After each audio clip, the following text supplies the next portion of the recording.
Syracuse, number 5, Donovan McNabb.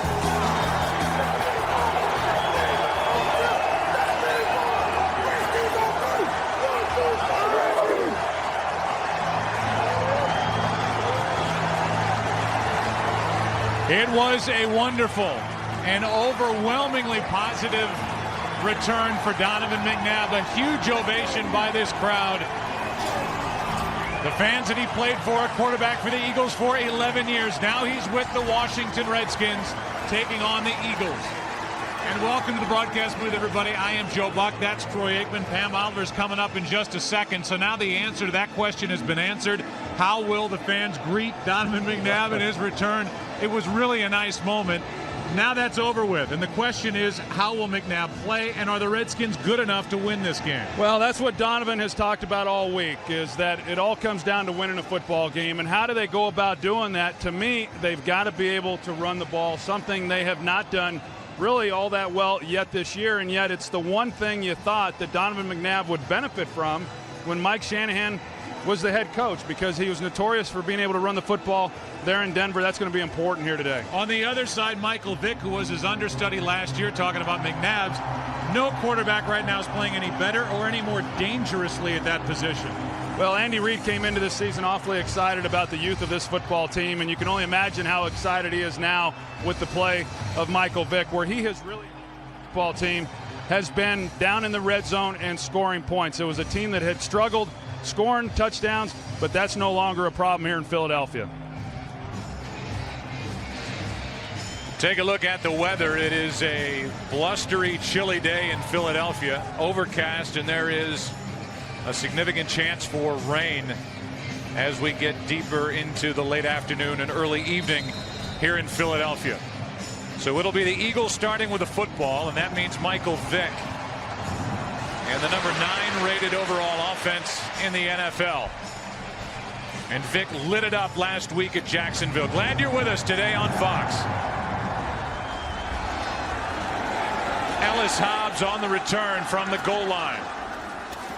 And Hobbs with a decent return out to the 25. Reed Dowdy on the stop. They'll mark him at the 28. And that's where the Philadelphia offense will set up under the direction of Michael Vick. I hope that you had a chance to watch Fox NFL Sunday and the piece that Pam Oliver did with Michael Vick. And it has been really an unbelievable couple of weeks where Michael Vick has looked better as an Eagle in 2010 than at any point. He's a 3-time Pro Bowler with the Atlanta Falcons. Starting out of the shotgun on this windy day, and he drops it down underneath. That is LaShawn McCoy, and LaShawn McCoy gets zipped. Before the game, Donovan McNabb warming up, and Michael Vick came over to say hi. A lot of hugs from McNabb to his former teammates, coaching staff, personnel that works around this stadium. McNabb's moment's coming up a little later. 2nd and 10.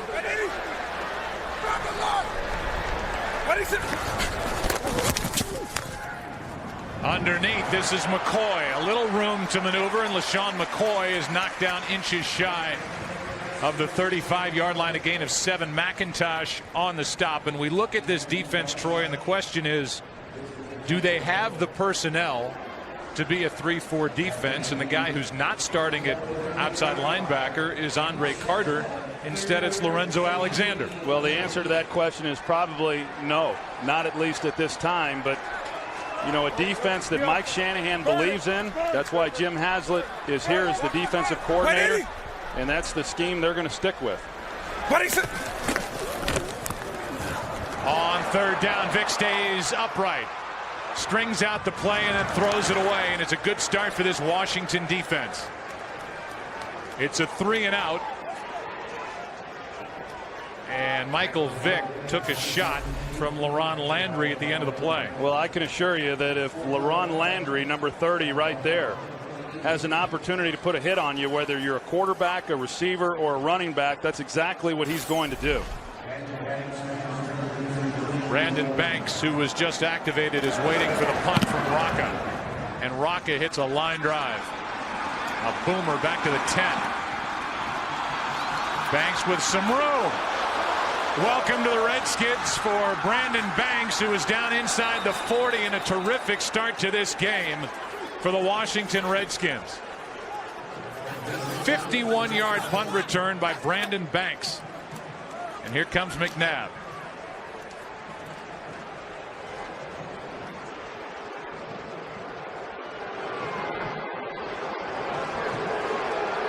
And a different response. I thought we saw the great ovation he got when he was introduced. I thought it would extend to the first offensive series, but I guess not. The love is gone.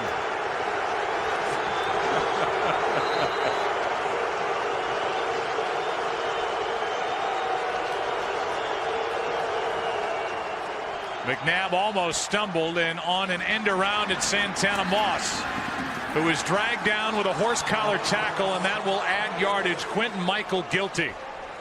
It's a 5-yard run, but a penalty flag.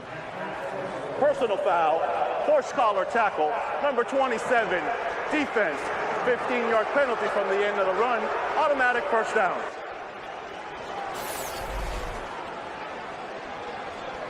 In order for it to be a penalty, you have to drag the player all the way to the ground, which is what Quentin Michael did. So 15 yards at the end of a 5-yard run, and this is what set up the great field position, the 51-yard return by Banks.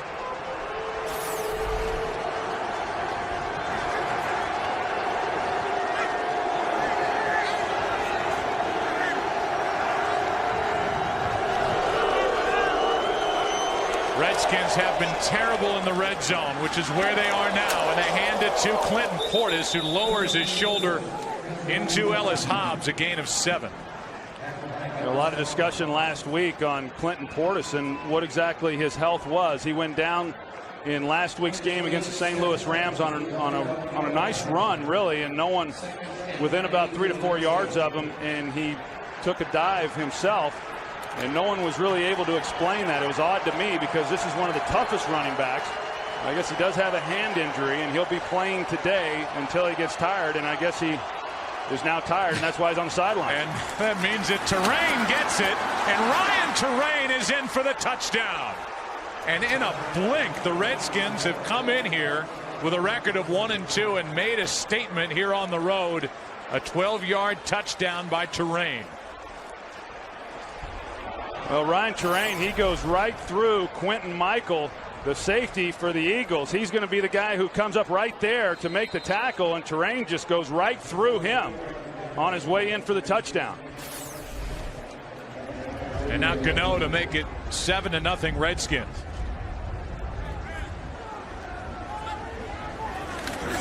Low snap, good hold. That was Bidwell who saved a bad snap. So they cheered McNabb. Then they booed him. And then the Redskins got a great punt return and turned it into 7 with an early lead.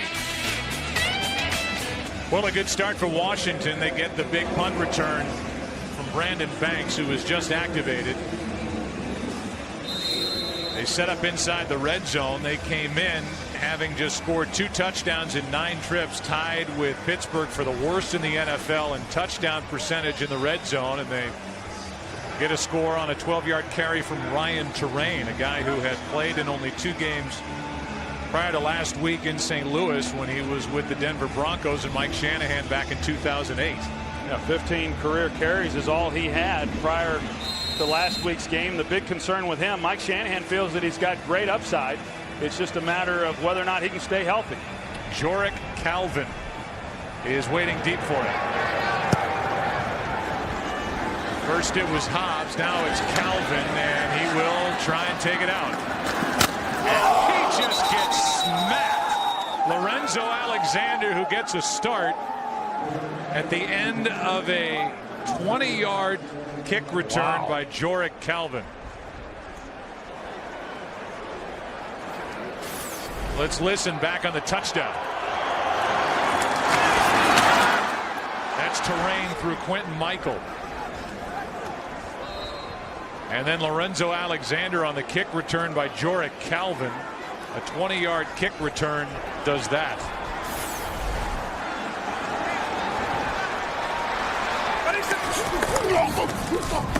Vick keeps it like a collegiate play, and Michael Vick has the first Eagles first down of the day. 13-yard carry out to the 30-yard line.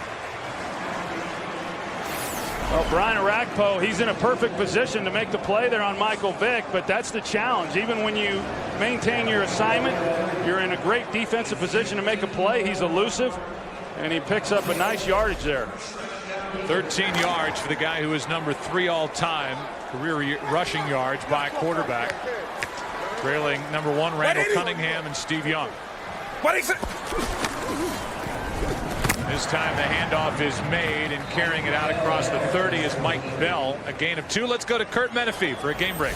It's another former Eagle playing hero now in Denver. Correll Buckhalter, with a minute and a half left, gets the game-winning touchdown from Kyle Orton, and Denver knocks off the Titans 26-20 in thrilling fashion. Joe, Troy, and Pam. All right, Kurt, so both teams will leave that game 2-2. And here it's 1-2 Washington against 2-1 Philly.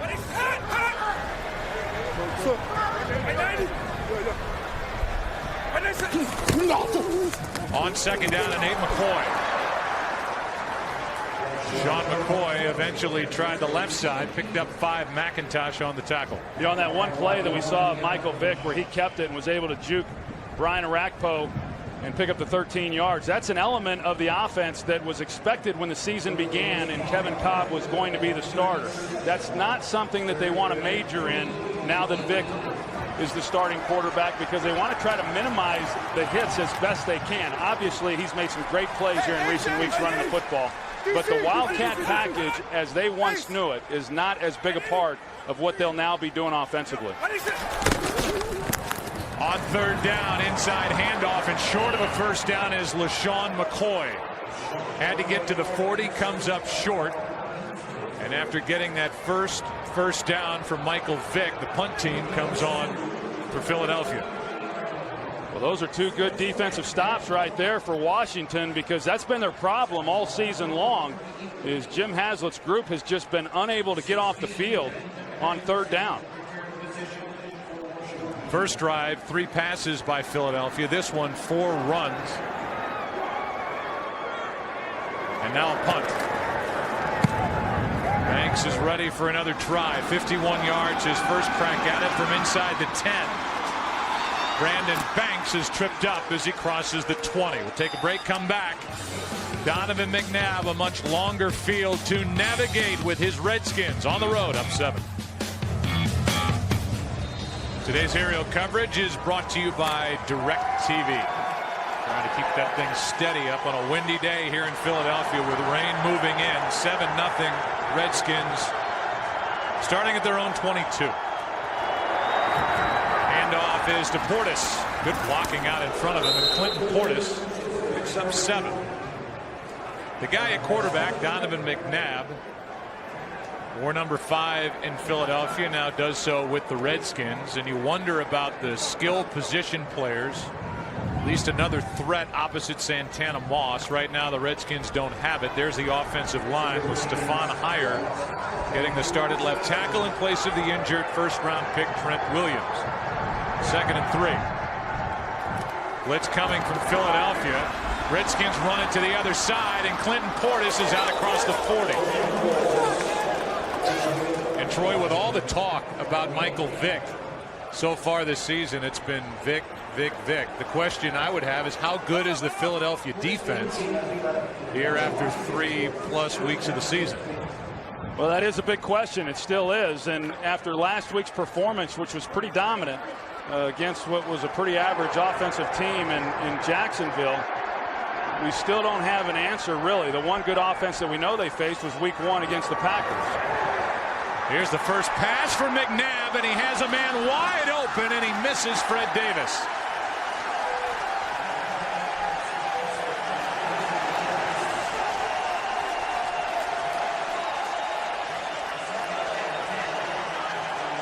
This is one of the things that Washington does so well. You're going to see Fred Davis. He comes here off of play action, going to the left side. Donovan rolls right.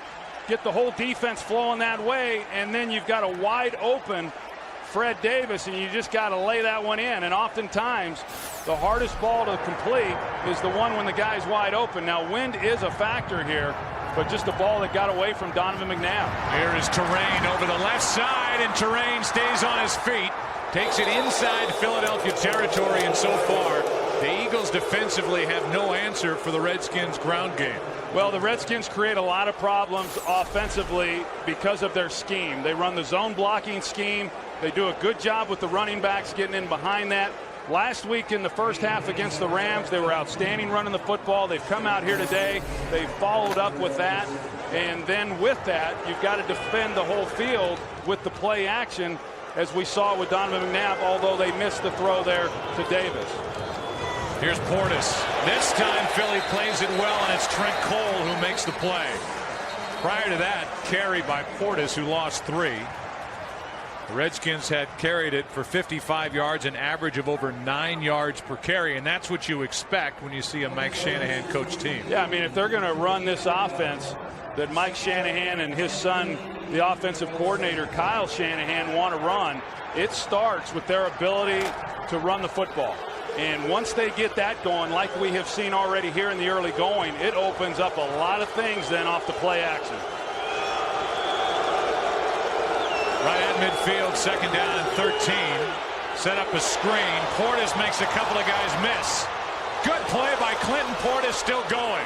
Poor tackling and a first down for Washington. Kurt Coleman on the stop, 14 yards, and the crowd is booing, not Donovan McNabb.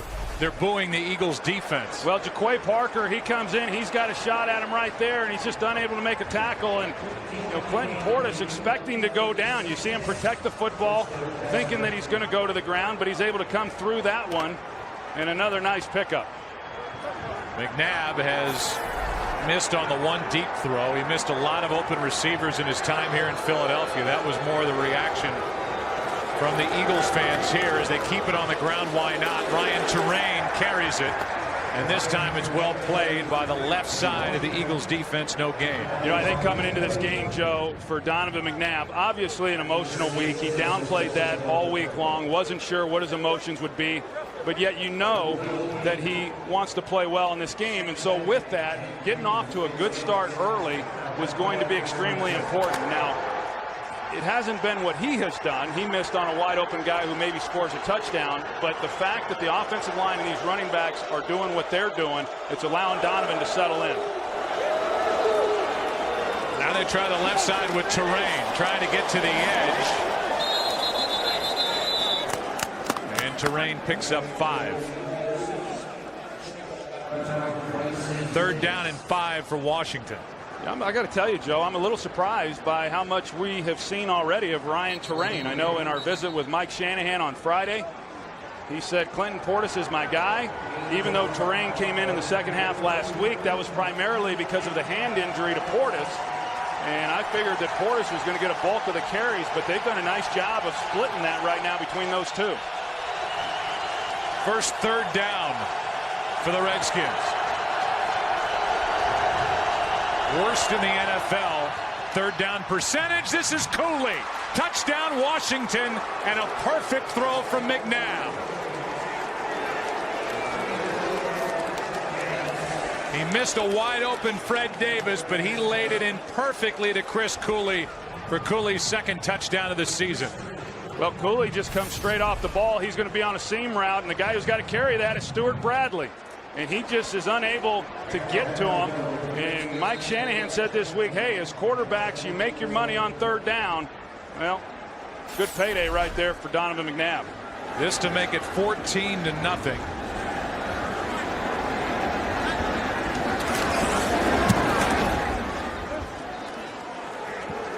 And with under 5 to play here in the first quarter, the Redskins have come out ready to go on the road, an NFC East battle.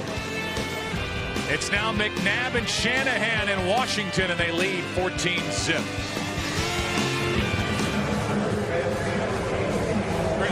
For Chris Cooley, that is his 5th catch this year of 20 or more yards. His 32nd career touchdown catch. Now over 4,000 career receiving yards, and it's 14-0. Start could not go any better for the Redskins here on the road at Philadelphia. The Eagles right now in first place in the NFC East at 2-1. Calvin on the return.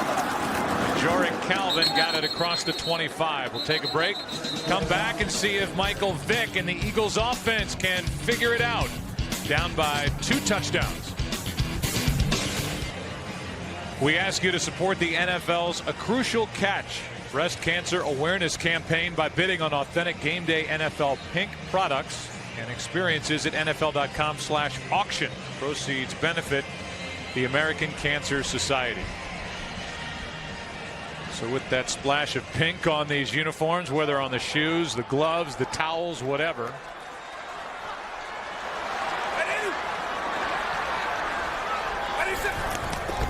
Here is Vick out of the shotgun over the middle. Pass is complete. Catch is made by Avant. McIntosh on the stop, and we go back to the touchdown. Yeah, first you're going to see Nate Allen here. He's on the blitz, but watch Stuart Bradley. He's communicating to Quentin Michael, and because of that communication, it causes him to react just a step slower than he otherwise would have, and a step that he could have used, obviously, because Chris Cooley was able to get right in behind them. That's a pretty good favorable matchup for Washington if they're going to try to put Stuart Bradley on him. Good pocket for Vick, who hits LaShawn McCoy. Nice move. And McCoy's got some room to run. Still going, tripped up by Alexander after a gain of 31. Went right around London Fletcher and turned that into a big Philadelphia play. That's just a good job of Michael Vick. First of all, knowing where he has to go with the football, and then it's all LaShawn McCoy. And Lorenzo Alexander, what great hustle on his part, continuing with the play and then saving a touchdown. Deshaun Jackson getting in the action, and you see a lot of that from these Eagle wide receivers helping out with these running backs once they get the ball and break contain. That's LaShawn McCoy in motion. Vick was looking his way and now slings it to Deshaun Jackson.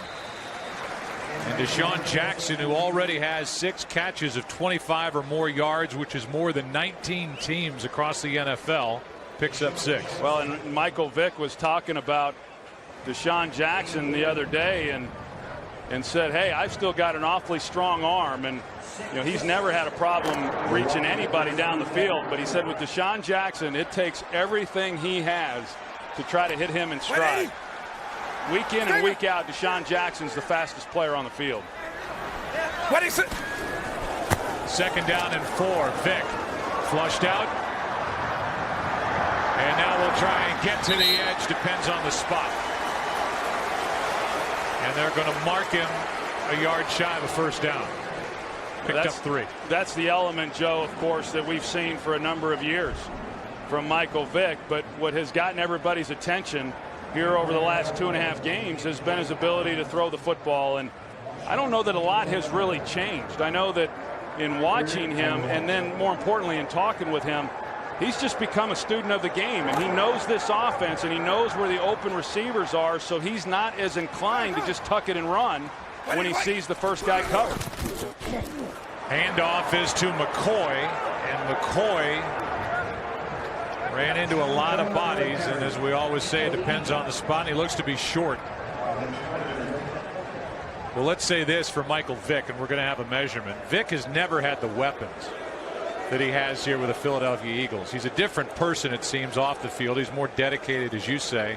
He's in better shape. He's got his legs back compared to a year ago. But in his days with Atlanta, there were times where his best option was his tight end, Algie Crumpler. Now he's got Macklin, Deshaun Jackson, good young running back in LaShawn McCoy, good tight end in Selleck. It's a different situation. I would agree, and I think that you look at most young quarterbacks when they come into the league, no matter if they're runners or not. I know this was the case with me, that if your first option's not there because you're not real familiar with the offense, you are going to be more inclined to run. And then as you get a better understanding of the offense, then you become more of a passer. And so, yes, he definitely has better weapons, but it's also because he's put the time in studying. Now, I'm not surprised that they're going for it here on 4th down. Down 14-0. And with no more than they have right here to pick up a first down, I like this decision by Andy Reid. Four-man front for Washington defensively. A pass on a 46-yard try. Vick keeps it and appears to have it.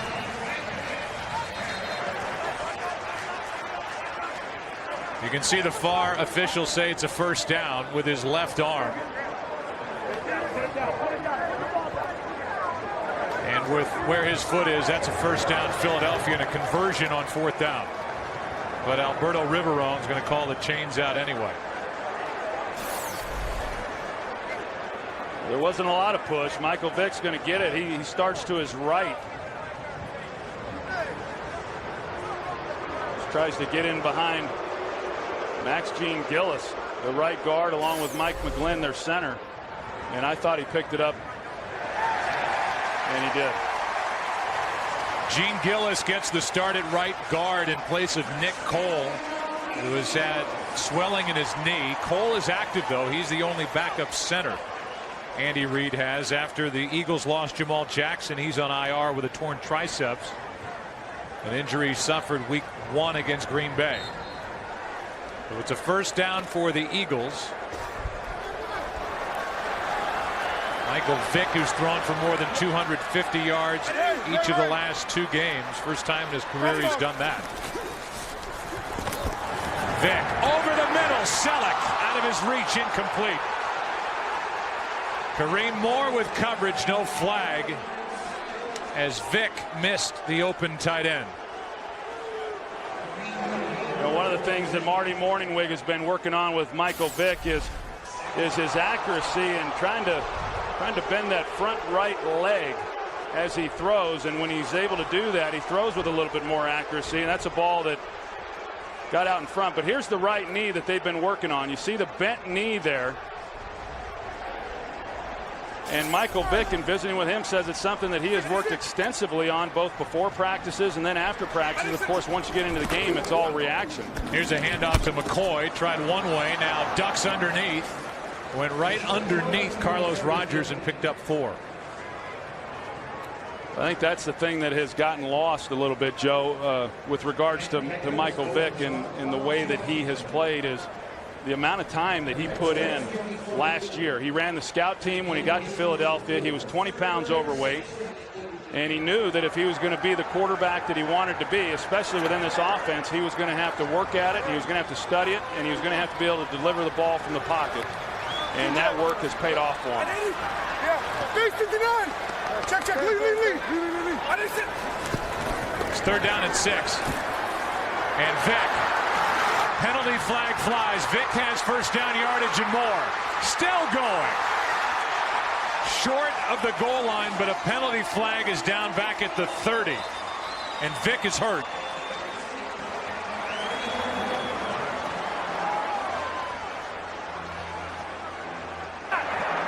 Holding, number 62. Offense, 10-yard penalty. Repeat third down. And so now with a repeat of third down, Kevin Cobb may have to get ready to go in there and take over. Well, you see 62 right here. Max Gene Gillis at right guard. He's going to get caught holding Albert Hainsworth. Hainsworth slips him and tries to come inside. And it wasn't much, but that was the hold that they got. And then at the tail end of this play is when Vick gets just sandwiched between 2 guys. It was Moore and D'Angelo Hall. And as they came together, Vick went down. They check on Vick, who's on his knee at the 20. Well, Michael Vick is still in serious pain over on the sideline. A nice ovation for Kevin Cobb as he just went into the huddle. And he's faced with 3rd and 16 and his team down by 14 points.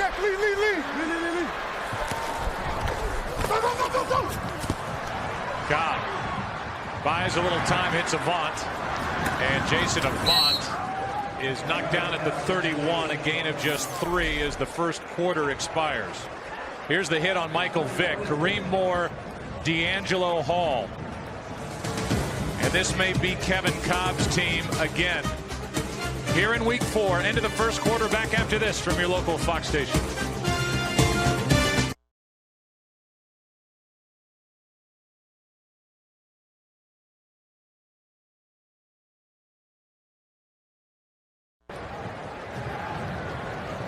They still look at Vick. Meanwhile, this will be the first field goal attempt for David Akers since week 1. He's 2 for 2 as a Pro Bowler last year. 49-yard try. Good snap, good hold, and fighting the wind, David Akers drills it. 14-3. Plenty to talk about with his quarterback situation here today. Back after this. Moments ago, Michael Vick left the playing field and went underneath. He would assume for x-rays.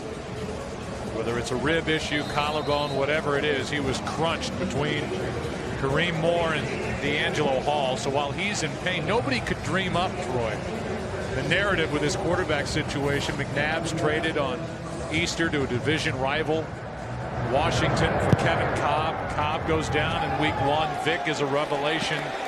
And now Cobb with McNabb in the house and the Redskins here in Philadelphia. Cobb's going to get back a quarterback for the Eagles. Let's go back to that penalty right there on Max Gene Gillis, the right guard. On the initial look, it didn't seem like he had much of a hold, but he sure did. The left hand there on the shoulder pad of Albert Haynesworth, and for Michael Vick to get down this far and then suffer injury, all for naught. A real disappointment. And to go back to your point, Joe, I mean, who would have thought that if someone had said, hey, the Eagles are going to have a quarterback who's an early season MVP candidate, you'd say, wow, good for Kevin Cobb. You know, and it's just been pretty wild the way this thing has unfolded here in Philadelphia. McNabb with play action. He hits Cooley, and with a blocker out in front of him, good work by Brandon Graham, the rookie out of Michigan, to shed a blocker, make the tackle, a gain of 6. We look ahead to the baseball playoffs. This is the final Sunday of the regular season, and the regular season could be extended. But our postseason returns 2 weeks from yesterday. NLCS begins October 16th. And the World Series will follow in high definition right here on Fox. 2nd down and 4. Quick snap, Clinton Portis.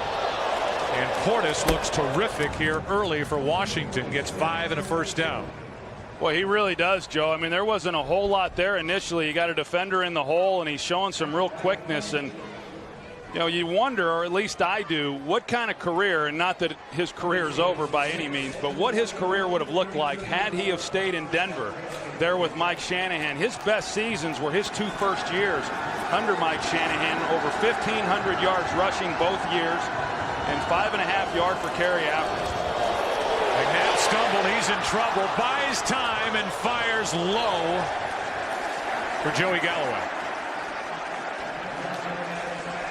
And that was ugly from the start as McNabb almost fell down getting out from under center. Makes it 2nd and 10 for the guy in Donovan McNabb, who had 92 wins with the Eagles, 9 playoff wins, #1 in franchise history, and touchdown throws, yardage attempts, completions, 5 NFC Championship games, Super Bowl appearance, terrain, nowhere to go. And swarm tackling by this Eagles defense, a loss of 4.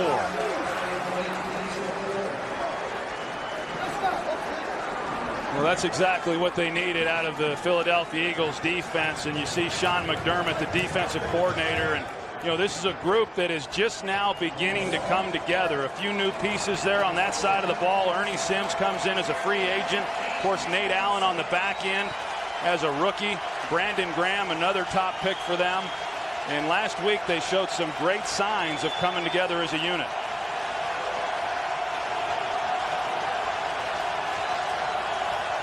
It's 3rd down and 14. McNabb's going to air it out, has a man downfield. That's Armstrong.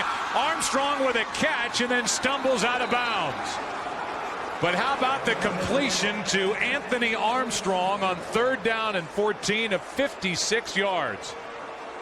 Well, it looked like Kurt Coleman was playing safety for the Eagles, and Asante Samuel was expecting safety help. You see, he's expecting safety help. That's why he doesn't carry Armstrong. But Kurt Coleman was nowhere to be found. Just a busted coverage there by the safety. Anthony Armstrong, one of those guys that impressed Mike Shanahan as soon as he put on the film for the first time as the new head coach. Gets an easy one. Here is Portis, and Portis gets 1. So a 3rd down and 14, and it's Anthony Armstrong, who's in his first year, still bothered by a sore groin, and Anthony Armstrong went 56 yards to set up a 1st down at the 15. Look at Kurt Coleman there. I mean, clearly he's going over the top, but he settles down thinking he's going to help with Santana Moss, and just a blown assignment.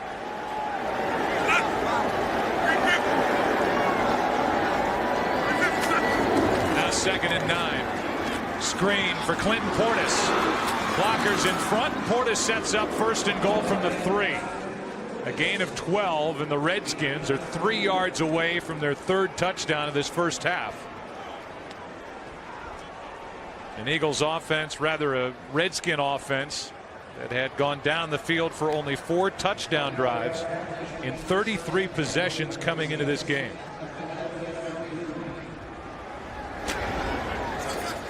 First and goal.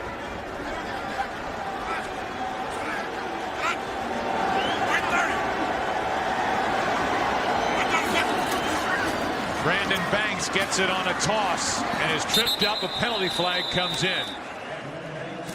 No gain on the play. Flag was thrown right into the middle of the action. It's a hold. Holding number 74. Offense. 10-yard penalty. 2nd down. Stephon Heyer getting the start in place of the injured Trent Williams.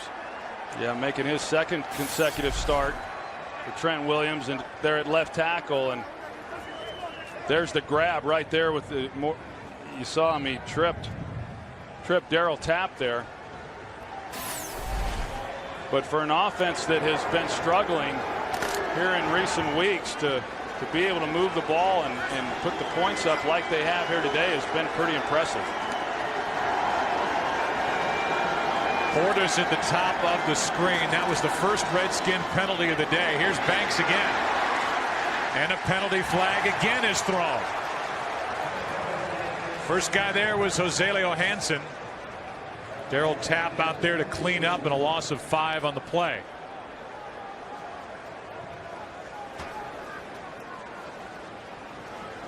There is no flag for a block in the back.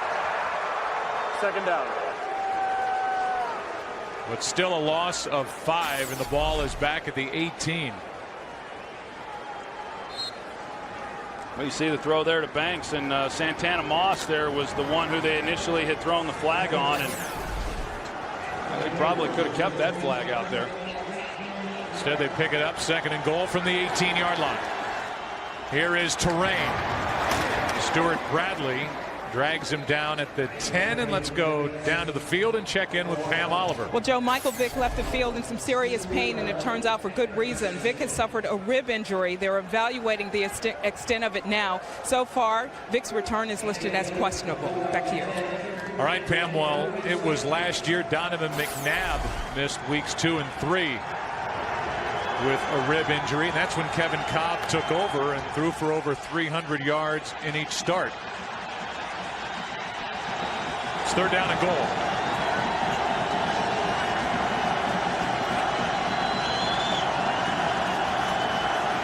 McNabb, little pump fake, and dragged down from behind, in the play made by Tapp.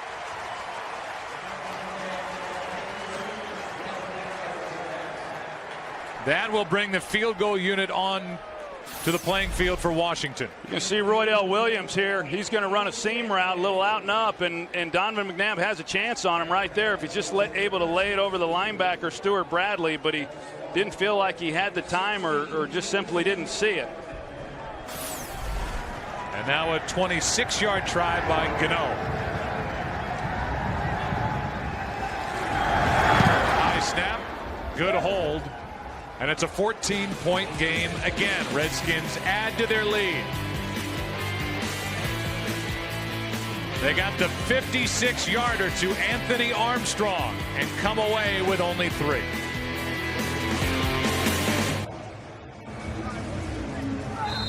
Well, the Kevin Cobb era is about to start all over again. It has started several times, hasn't it, here over the last few years? It has. Last year he got 2 starts. He was man in charge when the season began as they traded away Donovan McNabb to Washington, and now, like Lucy, pulling the ball away from Charlie Brown. The wind knocked the ball off the tee. There's Armstrong, who kind of took himself out of bounds on that catch. Couldn't stay in. 56-yarder down the right sideline. And the Redskins ended up with just 3 points, despite the complete breakdown in coverage by the Eagles secondary. Anthony Armstrong came into our production meeting. We didn't ask to talk with him. He just decided he wanted to come in and see us. And he's got a lot of personality. And go down and hold that thing for Gano, will you, Troy? Well, somebody's going to figure out that's what they've got to do here. Byron Westbrook is going to be the one who has to put his finger on the top of the football. Looks excited about it. Who wouldn't be? 9 minutes 11 seconds left in the half. Gano hits it, and on a hop it's Ellis Hobbs on the return, crossing the 20 and out near the 25. Armstrong on the tackle. The effect of the wind. It's windy down on that field. 21-yard return by Hobbs. Eagles have it down 14. Aerial coverage is brought to you by DirecTV. And just around the block, playoff baseball will start this week for the Philadelphia Phillies, top team in the National League. And here are the early game headliners. The day for Aaron Rodgers in a win. It was not easy at home over Detroit. Tomlinson's not finished. A big day for the Jets. And T.O. 222 yards and a loss. Cobb drops the snap and now has it batted in the air, and that was just plain ugly. Speaking of just plain ugly, here we are in the booth. It's now 2nd down and 10. Now we get to see Kevin Cobb. You and I were here week 1 waiting to see how Cobb would play against the Green Bay Packers, and now it's right back in his lap today. Yeah, and how about if you're Jim Haslett? I mean, you've got to be the happiest guy in the stadium right now, knowing that you don't have to defense Michael Vick.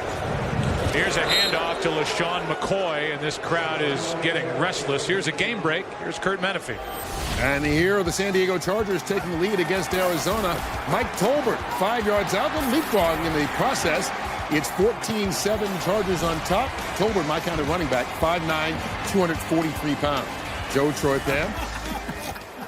All right, Kurt. Well, Kevin Cobb last week was on the sideline watching Michael Vick light up the Jacksonville Jaguars.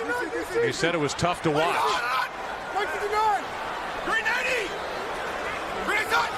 He's a good teammate, but he wants to be the one out there on the field. He's getting his chance now, and he completes for a first down to Avant.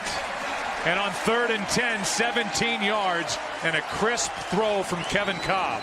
Well, it sure was, and a great job by the offensive line of giving Kevin Cobb a place to step up in the pocket, and then him delivering a perfect strike. I was watching him in warm-ups before the game, and he was throwing the ball very well. And Michael Vick got his opportunity in week 1 because of the injury to Kevin Cobb with the concussion, and now it's Kevin Cobb's opportunity here today with the injury to Michael Vick. Handoff is to Bell. And Mike Bell, who has not done much as the backup to McCoy, picks up only 1. And I talk about Jim Haslett as defensive coordinator, and now what Washington is able to do defensively is entirely different. I mean, when you're no longer worried about the threat that Michael Vick presents as a runner, now these defensive linemen, they're able to pin their ears back and come after the quarterback on passing downs, and I think you'll see a lot more coverage now than what you would have seen with Michael Vick at the helm.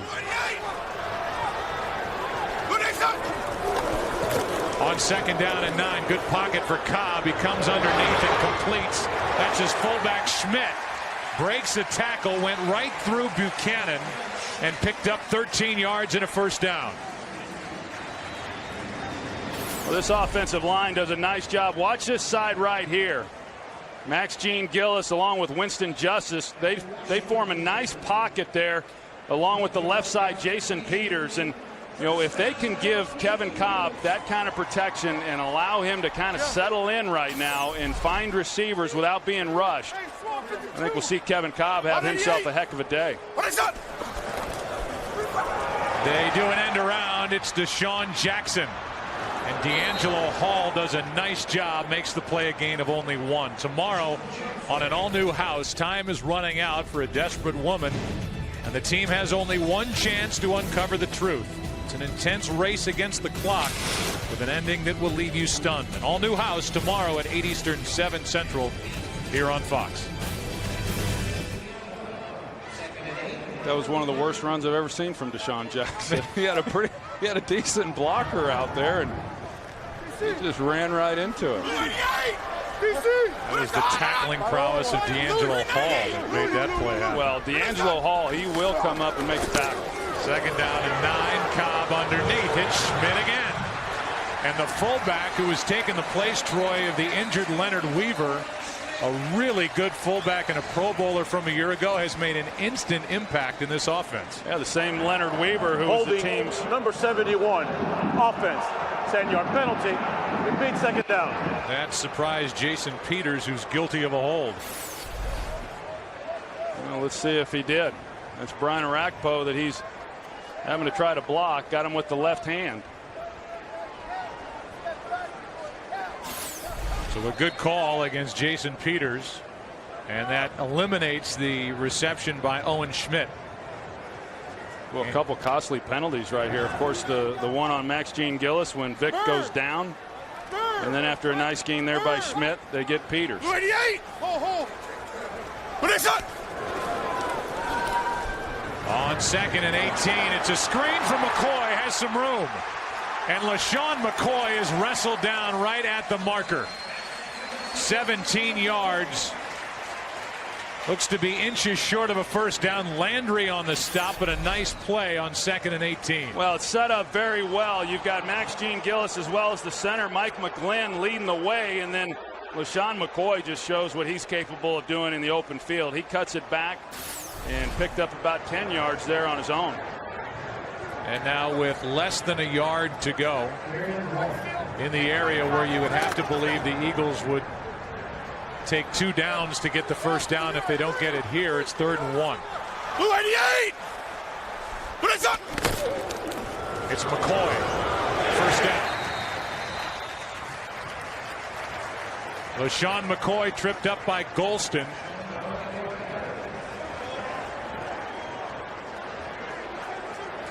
And that is a 1st down for the Philadelphia Eagles. With 4 minutes to play, down by 14 points.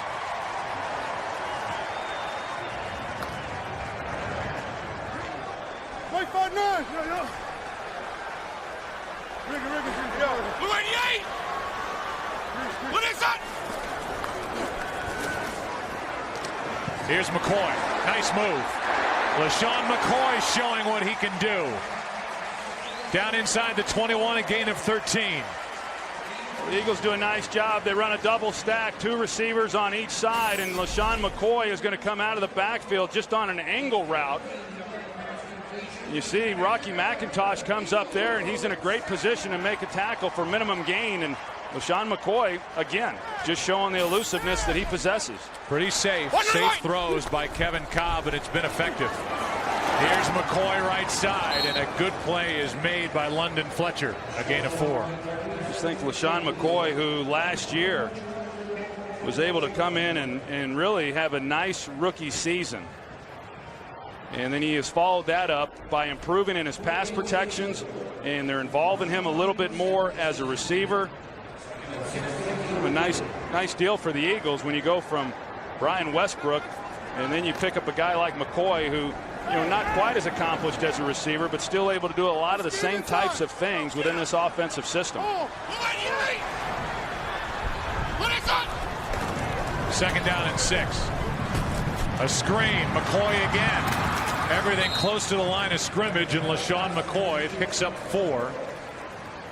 This has been a drive that's approaching 7 minutes in length, one that started at the Philadelphia 25, and while it has been safe for Kevin Kolb, it's been effective, and a lot of LaShawn McCoy. Yeah, I think Marty Mornhinweg, the offensive coordinator, has done a heck of a job right here with Kevin Kolb getting his opportunity and keeping things, as you've said, Joe, pretty simple for him, some easy throws, and he's got a lot of completions as a result. It'll be 3rd and short when we come back. 2-minute warning in Philadelphia. In terms of time, this is the longest drive for the Eagles this season. This is their first trip into the red zone today. It's been the best red zone offense in the NFL. However, that was with the threat of Michael Vick at quarterback. Now it's Kevin Kolb, 3rd and 2. Hand off to McCoy. Good blocking. 1st down and more to the 4. 1st and goal. Landry on the stop after a carry of 9 yards.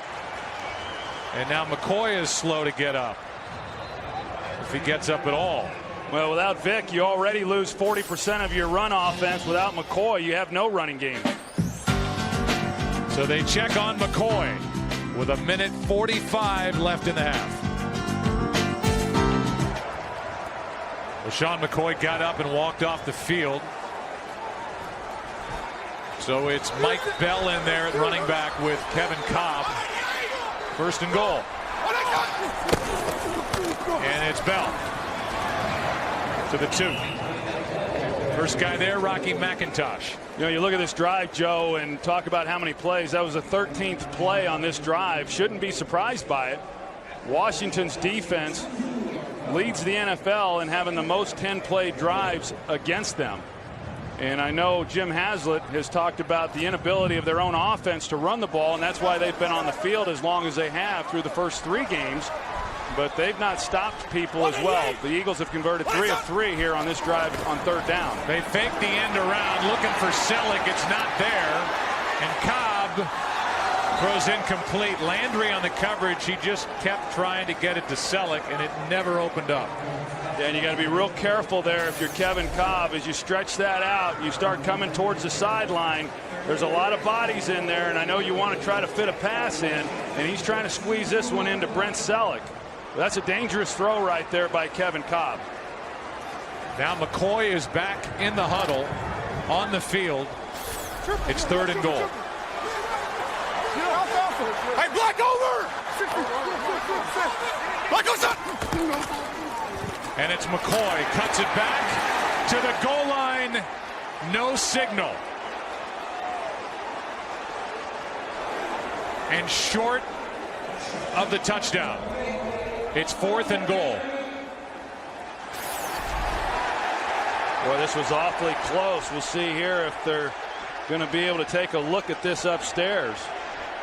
The question is, where was the ball when his knee came down? And underneath a lot of those bodies, looked like the knee is down before he lunged and hit the goal line. It would be a booth review.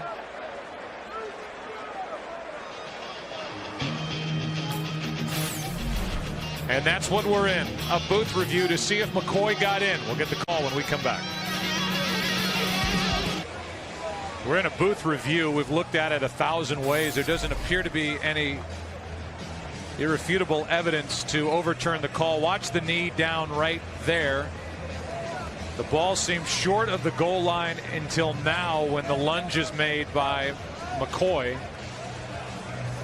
And again, they'd have to see something definitive to overturn the call on the field. So then if it becomes 4th and goal from less than a foot out, I would expect the Eagles just to try and plow it in there. Well, I would too. I mean, you get down in this position and you're down 17-3, that you're going to go for it and try to make this a 17-10 ball game. Al Riverone has been underneath the hood for quite a while. Piece of halftime is coming up. Kurt, Terry, Howie, and Jimmy with scores and highlights from around the NFL here in Week 4.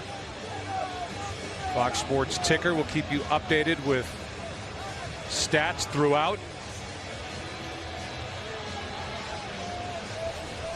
Meanwhile, LaShawn McCoy came into this game with 4 rushing touchdowns, which tied for the NFL lead. Came awfully close there. The initial call is that he was short of the goal line when his knee was down. But they're still looking at it. The Eagles have lost a few players. Riley Cooper has left this game with a concussion. Jorick Calvin, a left shoulder injury. Michael Vick with a rib injury. McCoy was able to get up after taking a shot to the knee earlier on this drive. And still no call from Alberto Riverone. You remember the last time we were here, the Eagles lost their fullback Leonard Weaver. They lost their center Jamal Jackson Week 1. That was the same week that Bradley went down with a concussion, and obviously Kevin Cobb, which opened the gate for Michael Vick to show everybody a new and improved quarterback. Showing patience, still having those great legs that he got back after last season, and now he is out of this game as he gets his ribs looked at, and this is an awfully long review by Alberto Riverone. Yeah, I'm a little surprised by the length of this review because it seems like it's a pretty simple call, and the fact that he did not score, and then it's okay, well, where's the ball going to be placed? And they'll piece several of these reviews together. You see the helmet. Well, the ball was not out in front of his helmet. So it's pretty obvious from that standpoint that because his helmet had not yet broken the plane when his knee went down, that therefore the ball had not either. The ruling on the field stands. It will be 4th down. So it's 4th down, and the decision from Andy Reid, down by 14 points with 30 seconds left in the half. Well, there's been a lot of discussion on the Eagles sideline, a lot of personnel around Andy Reid and Marty Mornhinweg while the review was taking place. And they're going to go for it, it appears. I think they were just trying to keep from tipping their hand there to the Redskins as far as what their intentions were if it was ruled a non-touchdown.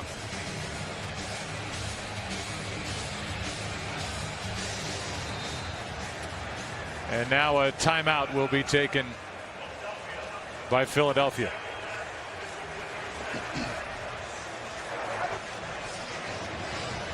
You can see Andy Reid say, why did you move it back? And so in this game, let's look at it from Washington's standpoint. Troy, they came in here, they had a good special teams play right out of the gate. Donovan McNabb used the ground game, got him down the field. They went up 14-0. This has been a very good first half all in all for the Redskins. Yeah, I think they've got to be pleased with the way that it started and the way that they have moved the ball and scored some touchdowns. Certainly the one drive they got down in the red zone, you know, the problems that they had last week down there resurfaced. But overall, I think they've got to feel pretty good coming on the road and having the first half that they have had. Because this really is the beginning of a tough stretch in the schedule for the Washington Redskins, and we'll have them next week when they are at home to the Green Bay Packers. Then they've got the Colts. It will not be easy. If they could steal one here in Philadelphia, and McNabb's return would be a big lift here in Week 4. Well, this is a big play for both teams here going in before half. And now, after sending the offense on the field and calling a timeout, the Eagles are charged with a delay of game call. And Andy Reid wants an explanation. Well, they were going to go for it, it appears, and now the ball is back outside the 5. How can you have a delay of game call after a timeout? You know, I got to tell you, in watching our game last week when we saw Houston and Dallas and other situations that we've seen, I think the officials overall this year through the first 4 games of the season have done a poor job of efficiently running and operating the ball game. There's no excuse for what just happened here to have a delay of game, and I'm not faulting the Eagles. I think the referee did a poor job of resetting the play clock. So instead of being able to go for it, just outside the goal line. They have to kick a 23-yard field goal, and the crowd, the Eagles can't believe it. Watch this. Kevin Cobb, you can watch in the background. The play clock is right behind him now. He's just getting to the huddle. It's at 10 seconds after a timeout. They're going for it on 4th and goal from just outside the 1. McNabb, the play clock went to 0. The question is, how was the play clock handled and when was it reset after the timeout? It's been happening throughout the league, Joe. It's a real problem. And as a quarterback, you know that once they make the ruling that it was not a touchdown, we saw Andy Reid asking them at that time, he was saying, why was the ball moved back? Well, that question has to be answered before you can call play. And yet they began the play clock. And it makes no sense. And oftentimes, you know, they give the offense the benefit of the doubt to where when the quarterback then does re-enter into the game, as we saw Kevin Cobb, that they'll up it back up to 25 seconds. That didn't happen. And obviously, Kevin Cobb and Andy Reid and everyone else was unaware of what the play clock showed. Typically, you put that on the quarterback. He has to know how much time's left on the play clock. But that clock should never have been running. They were in a position where they had just called a timeout. So they were unable to call consecutive timeouts as they saw the play clock winding down. Again, it gets back to when it was reset. And I would say with where Cobb was coming off the sideline after a timeout, that was poorly handled by this officiating crew, as you said. On the return, it's Devin Thomas, and he'll take a knee in a 17-6 game. 19 seconds remaining, and this crowd, I think, is stunned at what just transpired on 4th and goal from just outside the goal line, and so is Andy Reid, and he's more talking, Troy, about them moving the ball back. Mike Pereira is with us. That had an odd feel to it, Mike, on that 4th and goal. Yeah, just remember though that what you're looking at is a 30-second timeout, and you don't wait for players to come back in. It's their responsibility to get in. So at 30 seconds, that's when you chop the clock. That's no different than any other timeout. So the responsibility is on the team to know they got to be on the field. So after the 30-second timeout, the play clock expires. They can't go for it on 4th and goal. They have to kick a field goal in here at the half. It's a 17-6 game.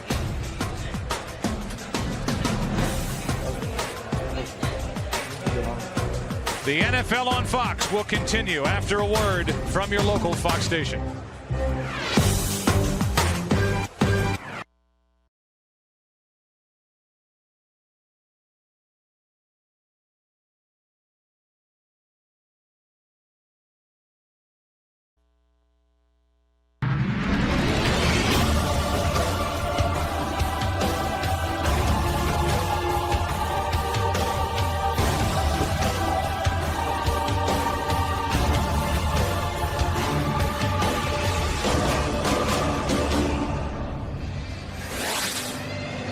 (17-6) for the visiting Washington Redskins, who outside of that kneel down at the end of the half scored every time they had the ball.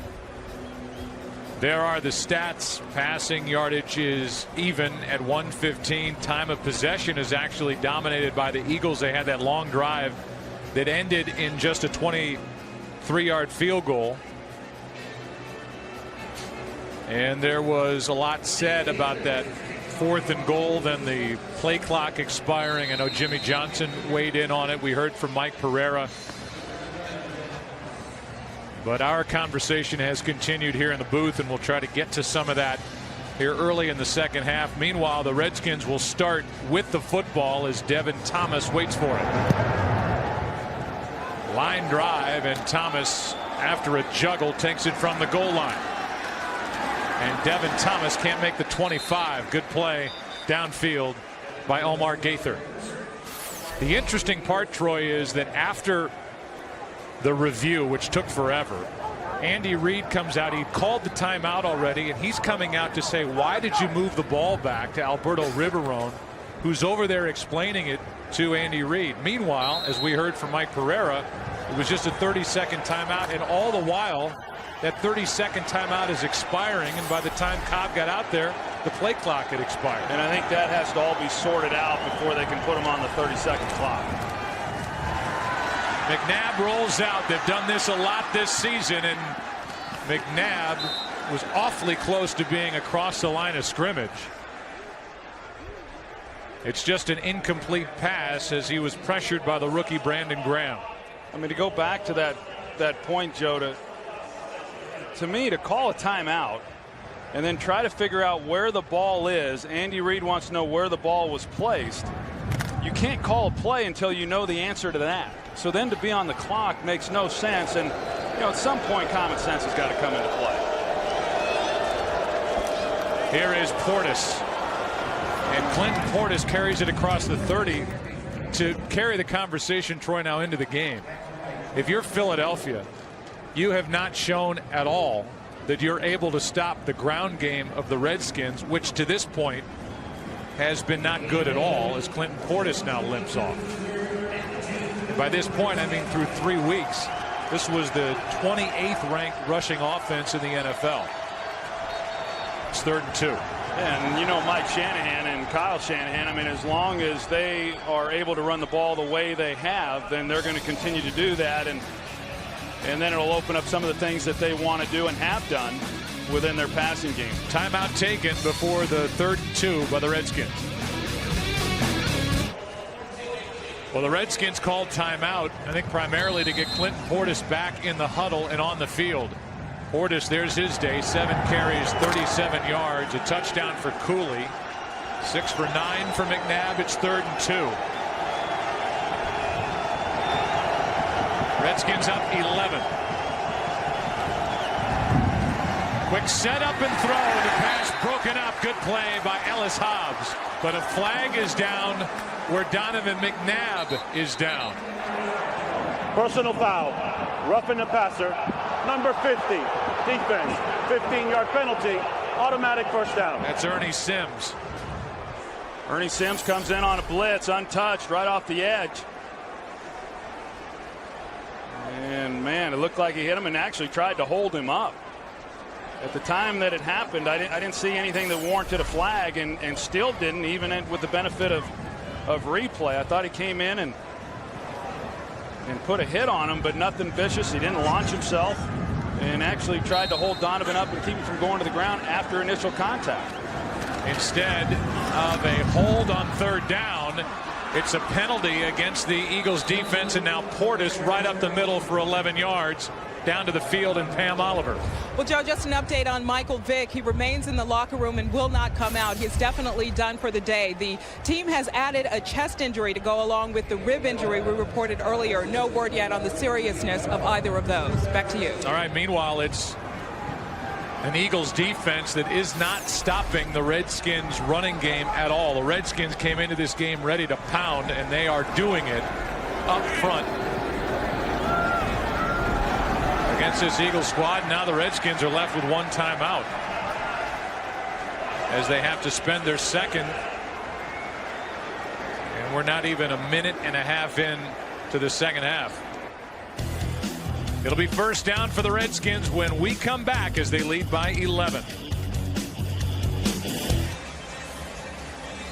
Well, now the Redskins have only 1 timeout remaining in this second half. They have a first down. In a moment, we're going to bring in Terry Bradshaw from the studio after this first down play.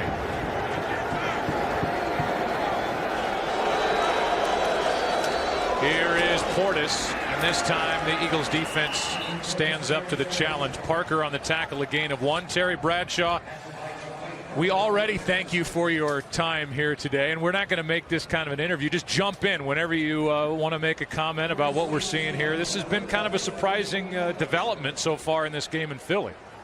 Yeah, it was surprising, Joe, just when the game started, when McNabb came out and got a standing ovation. That was a shocker right there. And since then, Michael Vick has been lost to the Eagles with a rib injury. Now a chest injury also reported. Not a lot through the air from McNabb, and he almost threw an interception to Quentin Michael. Yeah, I'm not sure exactly what Donovan saw on that play. There was a safety over the top and really nowhere to go with the ball. but he tried to fit one in there anyway. Surprisingly, that was just McNabb's 10th pass here of this game because they've run the ball so well. And don't you find that kind of surprising, Troy? Because this is a football team that really hasn't, in my opinion, hasn't been able to run the football that well at all. They've given up on it early, and primarily just throwing the football. Yeah, and I think that's why it's helped them so much is their ability to run the ball. And I think as this second half unfolds, we're going to see some more of the play action, some of the stuff like what we saw McNabb miss Fred Davis on there in that first quarter. It's 3rd down and 9. McNabb underneath. Penalty flag comes in as Cooley is wrapped up short of a first down, but there is a flag in the secondary. A big penalty called against Ernie Sims on a roughing the passer. And this one, the indication against Philly.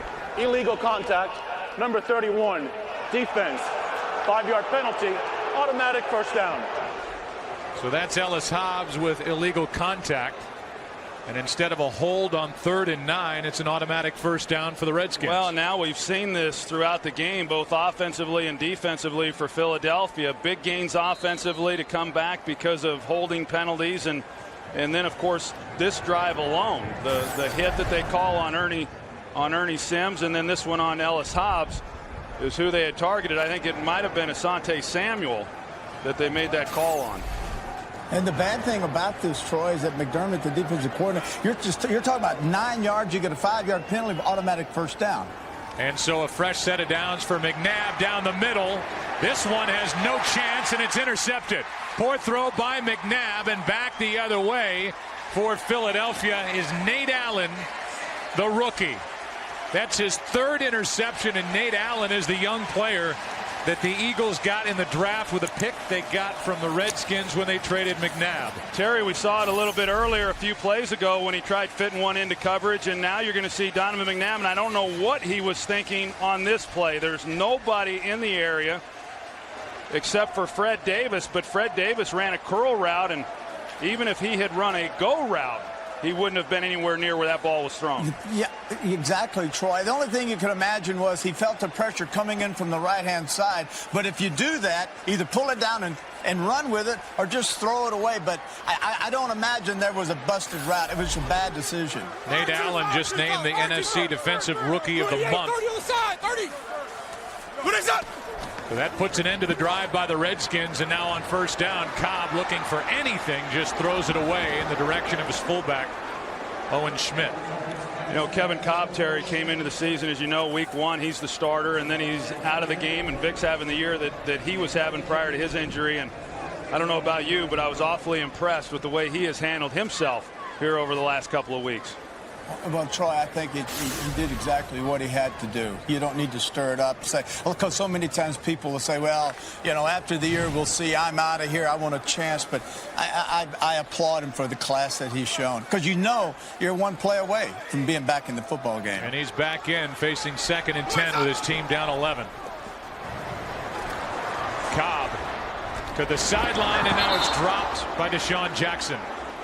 And it'll be 3rd down and 10 for this Philadelphia offense, which had that long drive at the end of the first half, but cashed in with only 3 points. Yeah, and was just thinking about the fact that Deshaun Jackson has been pretty quiet relative to how productive he has been the last 2 weeks. Both 100-yard receiving days with Michael Vick as a starter. Hasn't had a lot of balls thrown to him here this afternoon.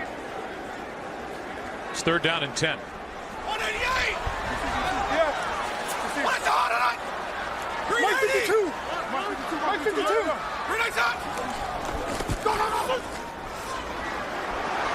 Cobb buys a little time and now throws, nearly picked off by Kareem Moore. Macklin, the intended receiver, and it's 4th down, a 3 and out after the Nate Allen interception. Pretty risky throw there by Kevin Cobb, doing a good job of eluding the rush. You're going to see the pressure there on his left side. Lorenzo Alexander, and right there is why I said earlier that Jim Haslett has the fortune now, the good fortune of not having to defend the run, because Michael Vick probably right there tucks it, and he likely picks up the first down very easily. Sam Rocca hits it. Brandon Banks on the return. Started at the 20 and cannot get around Moses Foku. Terry Bradshaw back to the dessert bar Thanks for joining us, buddy. Hey, thanks for letting me join in with you guys. It was fun. All right, that's TV. Keep up the great work. We'll give it a shot. Back in a minute.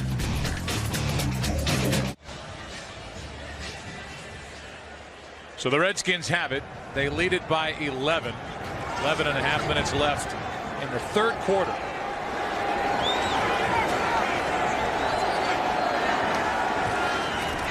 Why not keep it on the ground as Clinton Portis tries the far side of the field, and a shoulder tackle by Asante Samuel. Gain of 4. You talk about famous Philadelphia returns with McNabb back. Jimmy Fox in 36 with the Red Sox. The great Richie Ashburn in 60 with the Cubs. NHL Hextall, then Eric Lindros in 02 with the Rangers in the NBA. Wilt Chamberlain, Charles Barkley, who's at the stadium today. Allen Iverson in 2008 with the Nuggets, and in the NFL, Reggie White. 97 with the Packers, and Brian Dawkins last year with Denver. Now it's Donovan McNabb. He hands to Ryan Terrain. Shakes one tackle, can't shake another, and loses 3. Stuart Bradley is there to make the play. Well, you look at Washington and their ability to run the football here in this game, and a couple times here on this drive, and the Eagles step up, and you think if the Eagles are going to have an opportunity, it's going to be because of this defense. One, stopping the run, something they've not done a very good job of, but then also creating some more of the takeaways that we saw in that last possession by Washington. 3rd down and 9.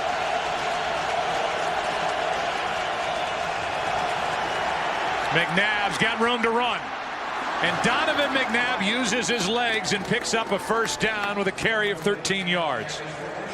And when Philadelphia tries to bring the blitz and Washington picks it up awfully nicely, they got everybody accounted for, so he had time to be able to step up in the pocket, and then you see the lane that Donovan saw, and he just takes it. And I think a lot of people this week have tried to compare Donovan McNabb with Michael Vick, and 2 completely different quarterbacks, as Andy Reid said all week long. Donovan, over the last several years, has not been the runner that he was early in his career, but as we saw there, still certainly very capable. Redskins are 3 for 4 on 3rd downs today, plus a couple more conversions on penalties. This pass is low for Cooley, to the delight of this crowd. Here's a game break. Here's Kurt. Houston and Oakland, and running back Arian Foster benched the entire 1st quarter for disciplinary reasons. Here's a way to get back in your coach's good graces. A 74-yard touchdown run. They've added a field goal since and lead it by 10 in the 3rd quarter. Joe, Troy, and Pam, anybody else in the studio you guys want during your game? Czar. We want to talk to. How about Glazer? Jay Glazer. His little podium. 2nd down and 10.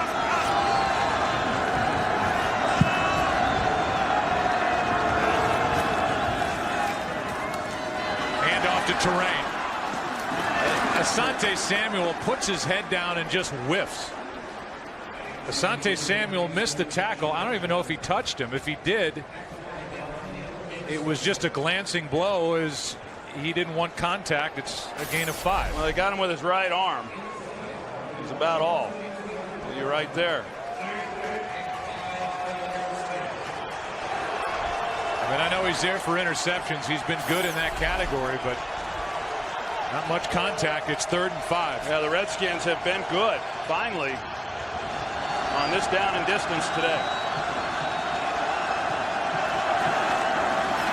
McNabb throws, and it's broken up. Hobbs with coverage on Armstrong. A lot of hand checking going on. It's 4th down. Yeah, a lot of contact at the top. Anthony Armstrong, a young receiver, as we talked about, he's just got to be able to fight through that contact. And there's, you know, I tell you, that didn't look like much, but they call a lot less than that when you come in with the hands and you hit the helmet. That very easily could have drawn a flag. That was Cole. Here's Bidwell. It's a knuckleball.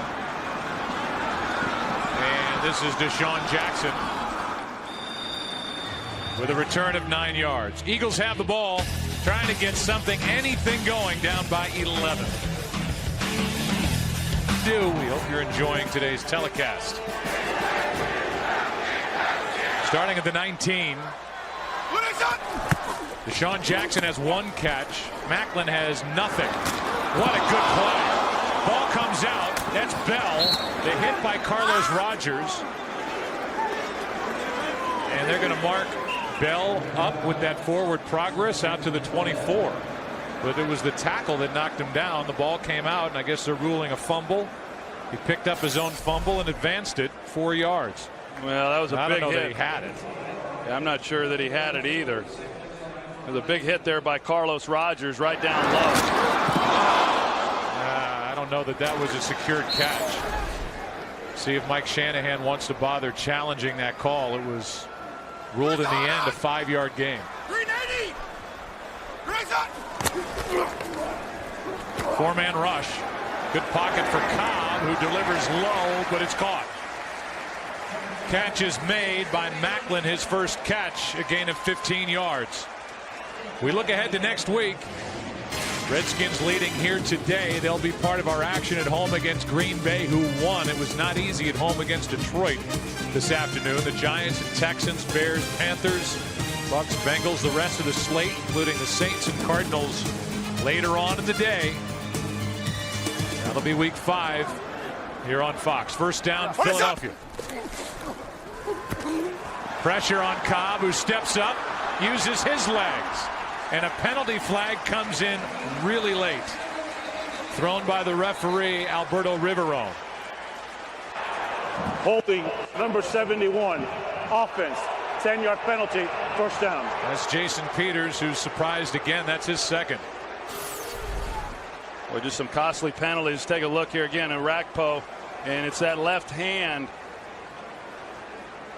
Well, they got him with the right hand there on the back of the jersey. And you know, the umpire, based on where he's positioned right now, he's looking right at it. You know, that's what he's going to see. And, you know, had the umpire been lined up where he has been historically, he never sees that. But he's staring right at that right hand and on the backside of that left tackle. Here's a handoff to McCoy. Hit the hole hard, and he's out across the 40. It's a nice gain on 1st and 20 of 12 yards. Well, it sure is when you can pick up that kind of yardage when you're looking at 1st and long. And you know, that's something that Washington defensively has done a good job of in this game, is slowing Philadelphia down within the running game. That, you know, it would appear that if the Eagles are going to have a chance to score points and win this game, that they're going to have to do it on the right arm of Kevin Cobb. A late spot of the football, and Alberto Riverone has them reset the play clock. So they throw that in. 2nd down and 8. We had 6:20 and counting left in the 3rd quarter. 88! What is that? Play action from Cobb. This is Schmidt, the fullback. They like him, and why not? He's got good hands, and he can jump to the 41, 18 yards and a first down. Yeah, they like Owen Schmidt a lot. The guy's got good hands, and apparently he was a heck of a track athlete somewhere. I don't know. Was Ronaldo Nehemiah? Was he a hurdler? Kareem Moore just played the role of a hurdle. Went right over the top of 41, 18 yards, and Kevin Cobb's pumped up to the 41-yard line of the Redskins. Heck yeah! And visiting with Marty Morningwig, I asked him specifically about Owen Schmidt, and he had a big grin on his face. Said, "We like this guy, and heck, I like him too." Cobb throws, and the pass incomplete. Incomplete to McCoy. Let's go to Kurt Menefee for a game break. Well, Jacksonville forced Peyton Manning's first interception of the year and then turned it into points. David Garrard hooking up with the tight end Mercedes Lewis on a 15-yard score. And the Jags lead the Colts in the 4th quarter, 21-14. Joe, Troy, and Pam. All right, so Jacksonville is in a spot to pick up their 2nd win and send Indianapolis to a 2-2 record. There's Albert Hainsworth. 4-man front. And now blitz coming from Washington. Good call against it. Good play by Landry. LaRon Landry came up and stopped that play. That had a chance of being a big one. A gain of only 3. You know, LaRon Landry is one of the best players on this defense. He and Brian Arakpo, and I know Jim Haslett one at practice on Friday when we were visiting the Redskins. I couldn't get over the size of this guy's biceps, Joe. They're about as big as yours. And look at that. And I asked Hazlitt about it. He said, this guy lifts every day. He said he lifts on Friday, he lifts on Saturday. Heck, he'll lift on Sunday before the game. I think he's in there doing some curls mostly. 380! Grenade shot! It's 3rd down and 7. Underneath Selleck. He's been quiet. 1st down to the 26. I mean, Troy, there is nothing downfield from this Philadelphia Eagles offense, but that was 12 yards on 3rd down. Yeah, and primarily because Albert Haynesworth has not been a factor in this game, and Max Gene Gillis is able to really push him wherever he wanted to, and then they just dump it off to Brent Selleck and let him go get it. And you're right. I mean, they haven't been able to get anything down the field, but they've been very efficient in what they've done underneath. Handoff to McCoy. Ball comes out. No whistle. Redskins have the ball, but I believe they're saying it's dead. Officials are getting together and talking about it. This could be a turnover.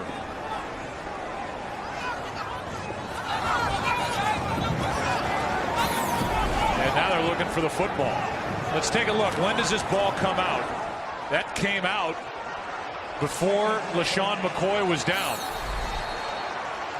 Chris Wilson was in the middle of it. Washington will challenge this. The officials said it stays with Philadelphia. They really didn't say anything and eventually just marked it down. But watch this ball get knocked out right here before McCoy is down. Then Kareem Moore falls on top of the football. Well, clearly, I mean, it clearly comes out before Washington is challenging the ruling on the field that the player was down. I mean, Joe, clearly it comes out before he goes down, and clearly Kareem Moore is there to recover it. Golston knocked it out. Challenge. We'll get the call when we come back.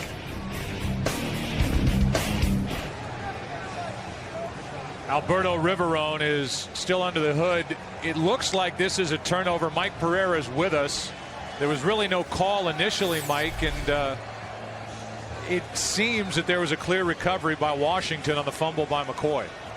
Yeah, this is one of these, Joe, where you have to win two parts of a challenge. You have to win the fact that it is indeed a fumble, and then you have to see that there is a clear recovery from Washington here, and you really have both. So they're going to reverse this and give the ball to Washington.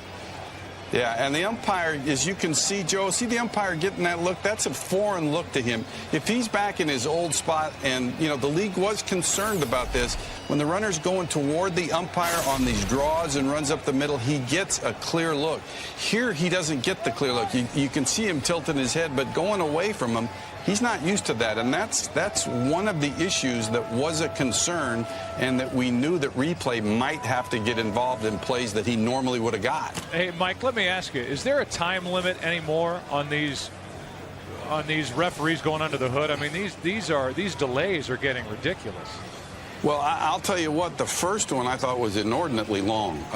But remember, you get a minute to make the decision, then as long as you need to figure out where to reset it. Well, here comes a call from Alberto Riverone. Prior to the runner being down, the ball was loose. It was recovered by Washington at the 20.5-yard line. They will take over there. 1st down. Washington will not be charged with a timeout. Clock operator, please reset the clock to show 4 minutes. 4 minutes, please. So they're going to put time back on the clock. That was part of what Alberto Riverone was looking at under the hood. So 4 minutes are left in the 3rd quarter, and the turnover gives the ball to the Washington Redskins. So, Troy, the minute the Eagles start to get something, they have a conversion on 3rd down. They hand it to LaShawn McCoy. He turns it over, and the Eagles trail by 11. Now the Redskins have the football. That's kind of been the story for Philadelphia throughout this game. You know, this time it was a turnover, and then previously what we've had is a number of penalties that have killed some drives where they've had some success. Here's Ryan Terrain. It was well played by Quentin Michael, who came up a gain of 2. Next weekend on FSN, it's a college football Saturday triple-header. First, the Big 12 takes center stage when Baylor battles Texas Tech. The Jonathan Franklin leads surging UCLA, Troy, against Kevin Riley.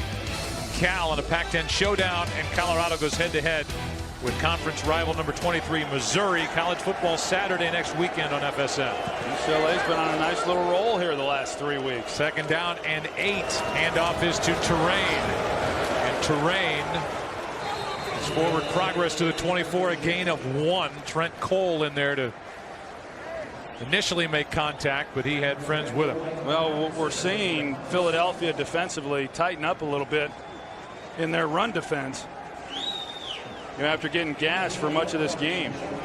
The last possession, I thought they did a nice job, and then here on this possession. Washington has been trying to pound it since they got off the team bus.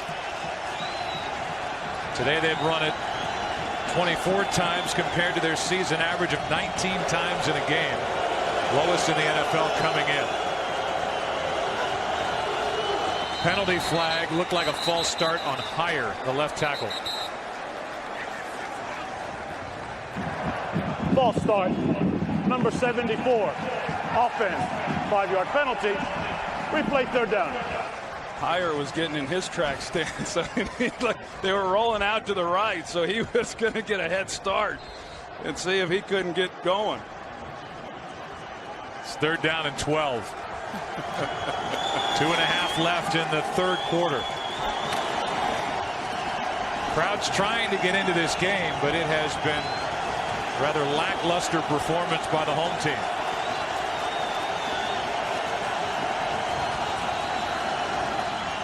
McNabb rolls. They keep him to the middle of the field. Now tries the near side and cannot outrun Ernie Sims. A loss of 1. It'll go down as a sack, and the first as an Eagle for the former Lion Ernie Sims. You're going to see Trevor Laws, 93, just does a good job of maintaining the backside contain right there, and he doesn't make the tackle, but he doesn't allow McNabb to get going up the field, and once he had to then run to the sideline, the pursuit of the defense was able to make a play. Ugly punt by Bidwell. It takes a good Washington bounce now down inside the 40. You know which team should be most pleased by what they're witnessing here in Philadelphia today? Tell me. The Dallas Cowboys. They're off. They have a bye week. They won last week, their first win of the year. And what they're witnessing here between the Redskins and the Eagles, they have to be sitting back thinking this NFC East is more wide open than we ever thought. And despite an 0-2 start with the Giants playing tonight at home against Chicago, and they looked awful last week, this division is absolutely wide open. Yeah, I think the Eagles and Redskins were saying the same thing about the Cowboys a couple weeks ago. No doubt. What is that? I mean, it's just not this great division everybody thought it was going to be, as LaShawn Jackson, at least to this point, will try the near side of the field. Cobb trying to block for him. McIntosh in on the stop. With D'Angelo Hall, a loss of 1. That's usually a futile effort when you try to traverse field and come back the opposite way. And Barry Sanders is about the only guy that I've seen who's able to do that with any regularity and make a play out of it. But at one point, it looked like McCoy may have some room to run. That's hard to do with the speed of these NFL players. Said Jackson, that was McCoy, and now McCoy gets it on a handoff, and he goes backward thanks to London Fletcher, a gain of 2. And this crowd wants to see something from this offense, and I think they want to see it more down the field. They're not stretching the defense at all. Little different game plan that Marty Morningwig is calling since Kevin Cobb got in the game. About 40% run since Kevin Cobb took over. Obviously they typically throw the ball much more than that, but they've protected him a little bit here, and then with the shorter throws. But no doubt they've got to try to stretch this defense. And this defense has been playing still a fair amount of coverage, but they haven't been able to hit that intermediate area. Cobb steps up, pulls it back down, and now loses the football. It is a fumble. Winston Justice is there to try and get back on top of it. Carter knocked it out. Justice recovers the fumble. A loss of 7, and it's 4th down. That's the end of the 3rd quarter in this homecoming for Donovan McNabb. He and his Redskins on top 17-6. The NFL on Fox will continue after this from your local Fox.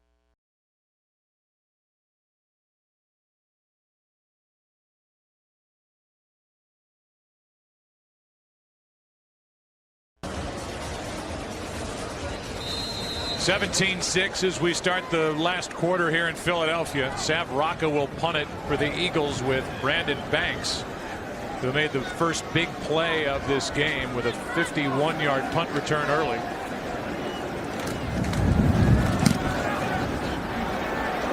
Set up the Redskins' first score. Rocca's really having a good year. No chance for a return.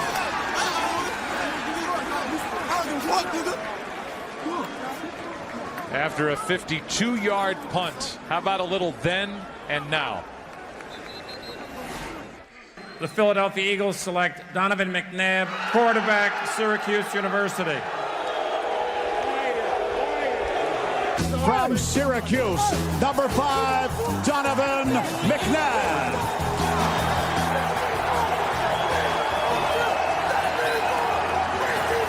And that's what you get when you spend 11 years. You play hurt. You take this team to 5 NFC Championship games, 1 Super Bowl appearance. All-time franchise leader in wins for a quarterback, and now here he is with the Washington Redskins. A handoff to Portis for 3 yards. And I think if you wanted to use one word to describe the relationship with Donovan McNabb and the fans here in Philadelphia, it would be complicated. Multi-layered. Yes. Now Portis is down again. Injury timeout. 2nd and 7 for the Redskins when we come back.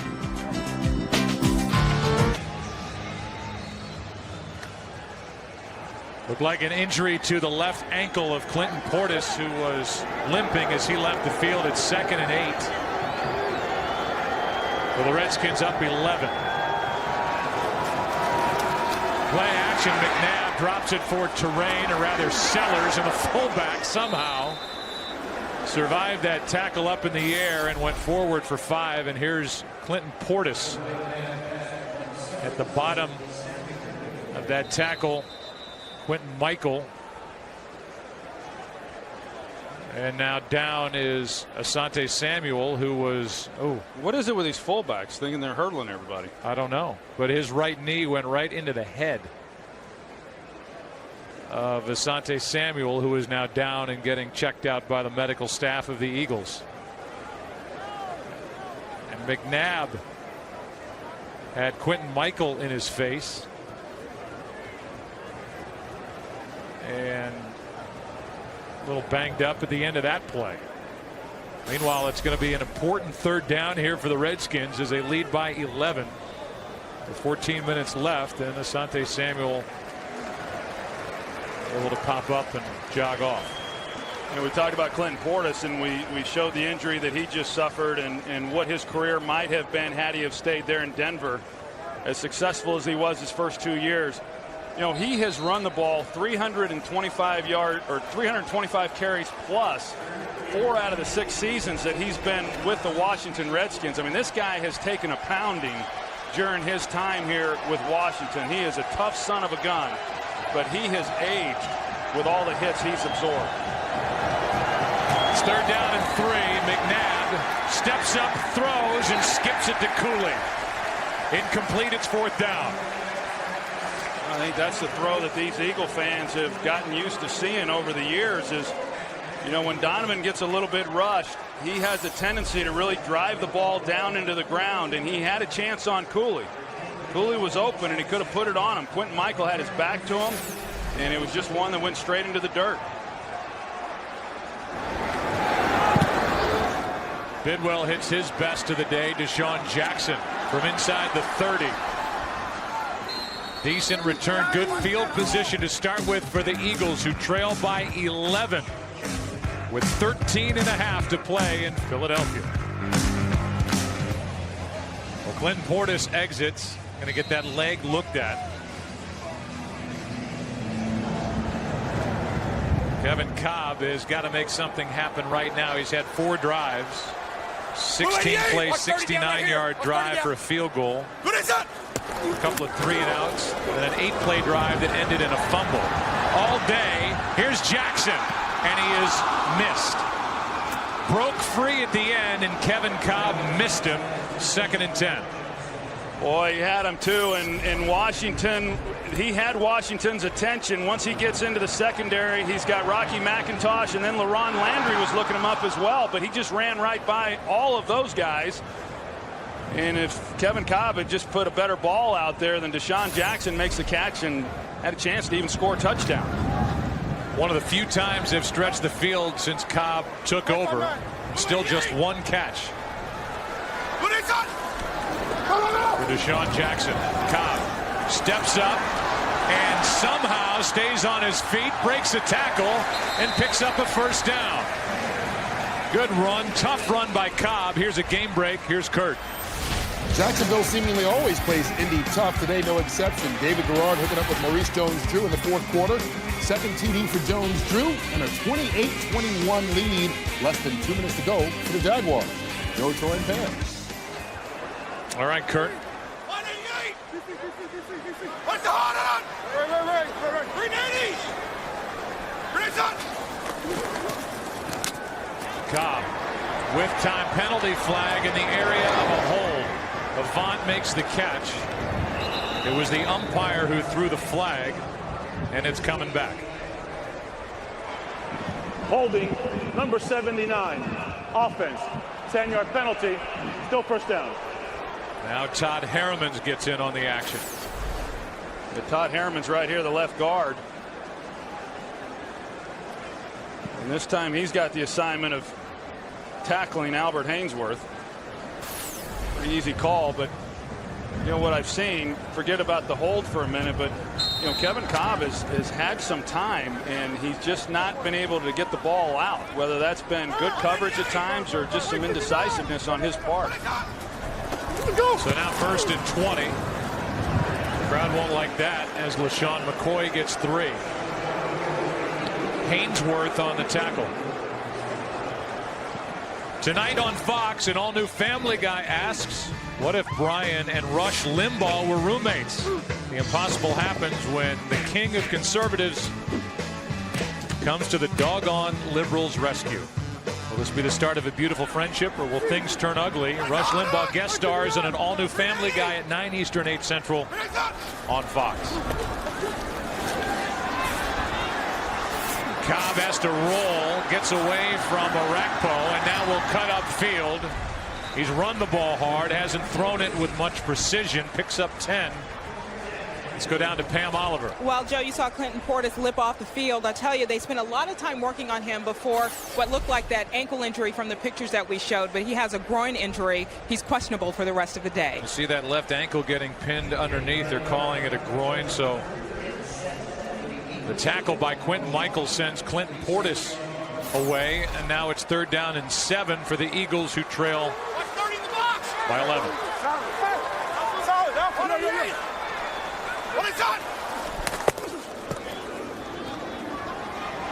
Cobb underhands it to McCoy, and McCoy picks up just 2. It'll be 4th down. I think you're going to see Jeremy Maclin on this route. The Redskins only rush 3 guys, so they do have people in coverage, but you know, that's an area of the field right there that's about as open as it gets, and they've just not been able to. Kevin Cobb, that is, just hasn't been able to spot anybody downfield to get the ball to.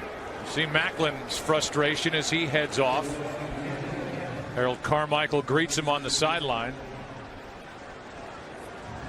Philip Buchanan is waiting for the punt from Rocca.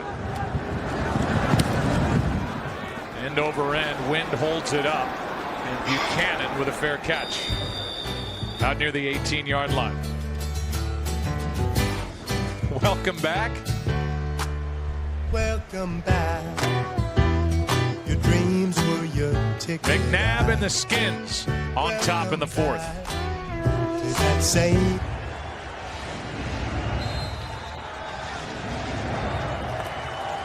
Up above, our aerial coverage is brought to you by DirecTV. Down below, Donovan McNabb and the Washington Redskins lead by 11, over 10 to go. So far, a successful return. That one's in the air and nearly picked off. Off the arms of Sellers and almost into the arms of Bradley. Well, we talked about it a couple possessions ago that the defense, really needs to make a play based on how much the offense is struggling. And what a great opportunity right here. A ball that falls right into the lap of Stuart Bradley, and he's just not able to catch it. A break for Donovan McNabb on a ball that went off Sellers. 2nd and 10.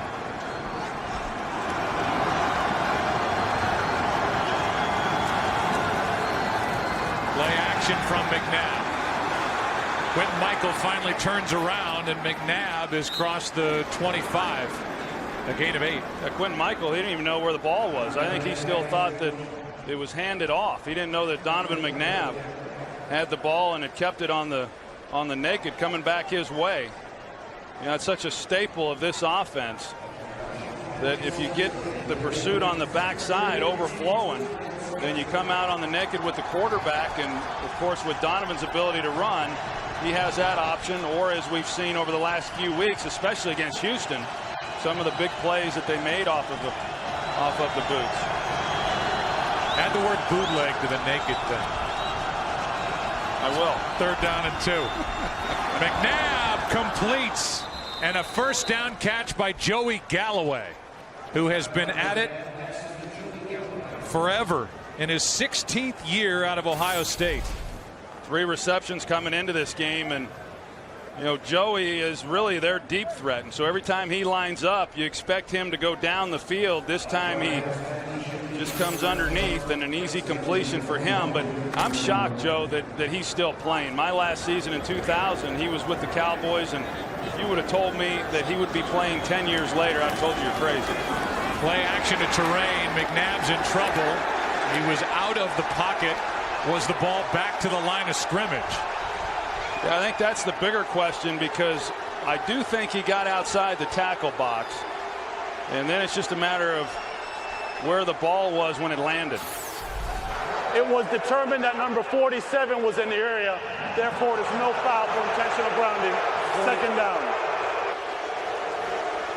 47, that is Chris Cooley. He's not even in the picture. Yeah, he was talking about Mike Sellers, 45, but Sellers was on the ground when the ball was thrown. I think these fans have reason to complain. 2nd down and 10, and a handoff to Terrain running left. Bradley on the stop. Terrain gets 2. 3rd down coming up for the Redskins, and now time is starting to become a factor for Philadelphia. Well, it is, and if the Eagles are going to do something, then they need to make a stop right here. Because we talked about it, Washington coming into this game, this was a down where they were not very good. Only 1 of 10 last week in the loss to the St. Louis Rams. And they've been atrocious on this down, but today they've been very good. 4 for 8. Plus 2 conversions thanks to penalties.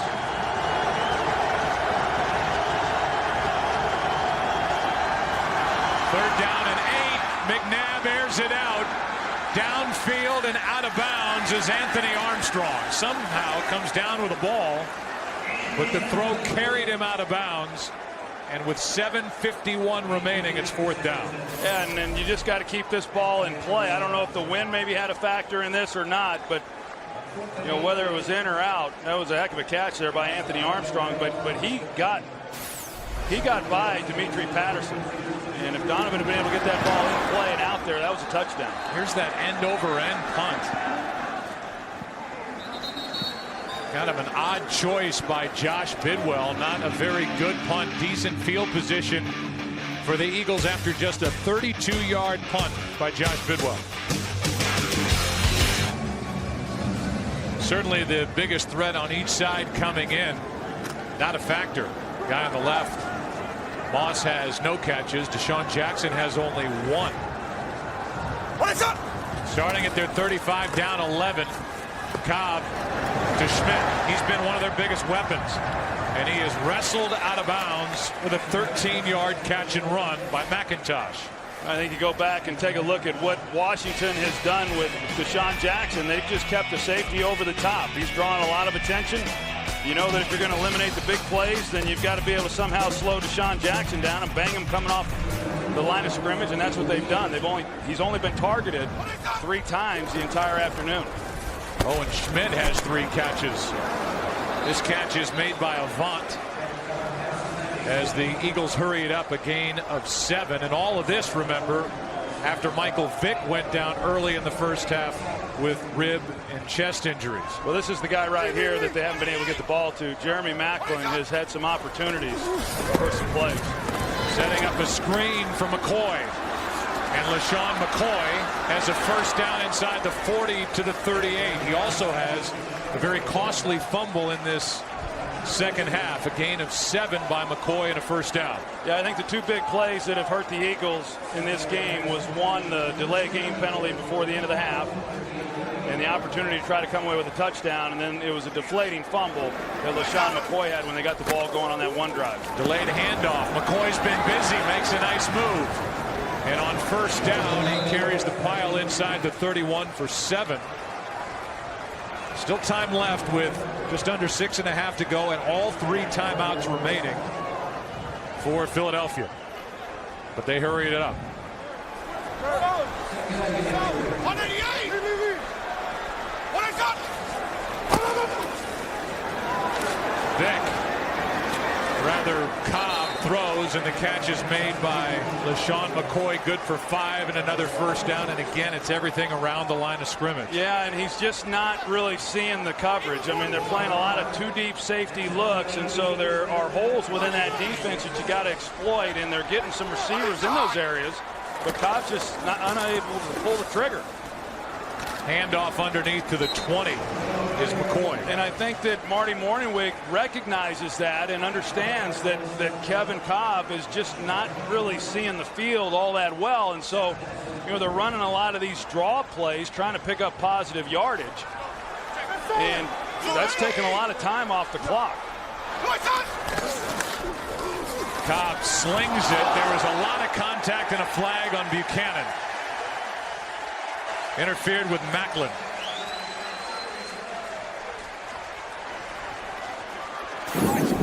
Pass interference, number 31, defense.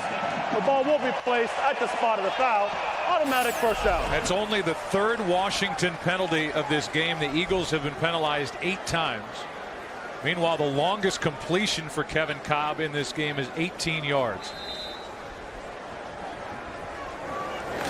First down at the 15. Yeah, Winston. Where we at? Mike 59. 98. What is that? Cobb throws wide open, and the catch is made by McCoy. Down to the 9.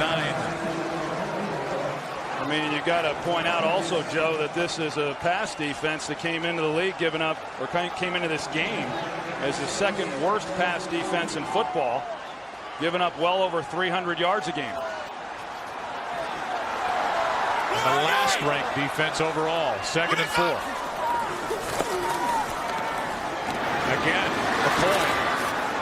And McCoy takes it down to the 5. Depends on the spot. They're saying first down. It'll be 1st and goal.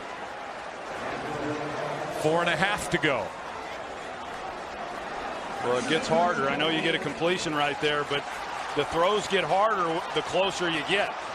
So you had some chances there to kind of spread people out and take some shots. Well, now it gets really difficult. Cobb over the middle for the touchdown. Selleck.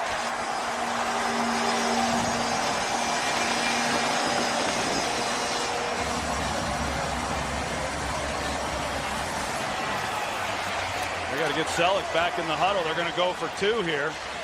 And Deshaun Jackson's trying to get his attention to get him back in the huddle. Trying to make it a 3-point game as Cobb let it go, and I don't know how he missed the umpire with that throw.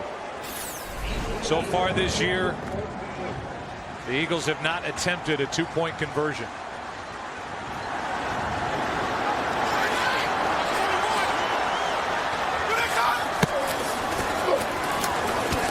Cobb with time. It's tipped and incomplete. Pass intended for Avant. and that keeps it a 5-point game.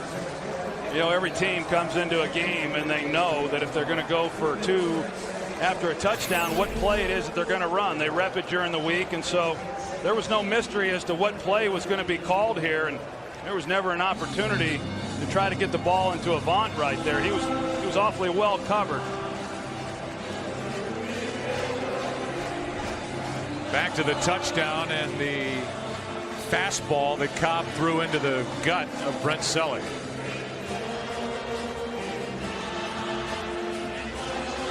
Makes it a 5-point game. Meanwhile, it was Lorenzo Alexander who got the start at outside linebacker in place of Andre Carter, who made the play on that 2-point try by Cobb to Avant. Well, now it's on McNabb. 4 minutes, 10 seconds left. Redskins lead by 5. And we'll see how McNabb does. The Eagles have all 3 of their timeouts remaining, but McNabb will have an opportunity here to take up a lot of the time left with a long drive. Well, like the two-point play, offenses work on this throughout the offseason and then on into the preseason on the 4-minute offense in terms of getting the ball and just getting first downs and then being in a position not to have to punt the ball back to the opponent. And that's going to be the challenge here for this Redskin offense. So far the day for McNabb, he's 8 of 19, 125 yards, 1 touchdown, 1 interception, and his quarterback rating is 60.2. So hasn't been dynamic. The running game has been what's carried this Redskin offense. With 121 rush yards so far. Akers kicks it. Westbrook bobbles it and gets just to the 16.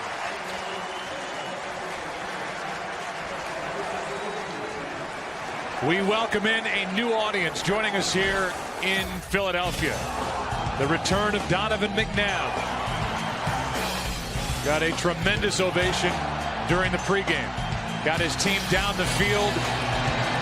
A touchdown throw to Cooley. 14-0 game. Vick injured his ribs on that play at the goal line. There's a McNabb interception. A turnover by LaShawn McCoy. And just moments ago, a touchdown to Selleck for the Eagles to make it a 5-point game as the 2-point conversion was unsuccessful. Sims with a big hit. Carried by Ryan Terrain, a gain of 3. And Philadelphia will spend a timeout with under 4 minutes to play. And as we welcome you inside our broadcast booth, I guess in the way of what kind of a game has it been? It's been impressive on the ground so far for the Redskins. Yeah, I mean, that's really all they've been able to do. I mean, Donovan McNabb hasn't had to do much, but they've run the ball better than they have all season long. And then, you know, Philadelphia, looking at them, the opportunities that they've had, they've hurt themselves with the penalties and then, of course, the turnover. But I think the ability for them to get down the field on this last possession and get a touchdown at least has put the pressure now back on Washington. Philly with 2 timeouts left. 3:58 remaining.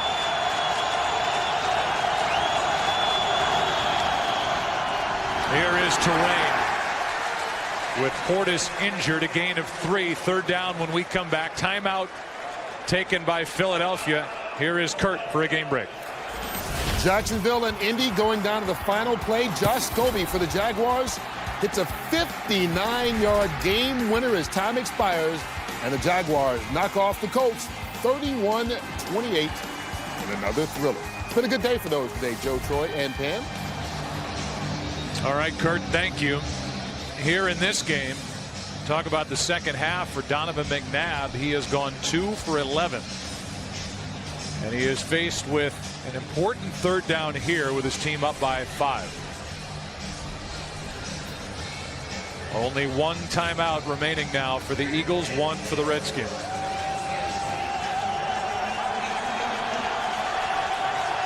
Clinton Portis out of uniform now, just watching 3rd and 4.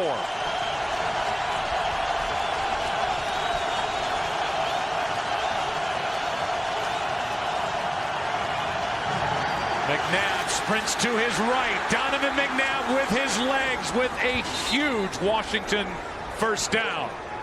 McNabb carries it for 18 yards.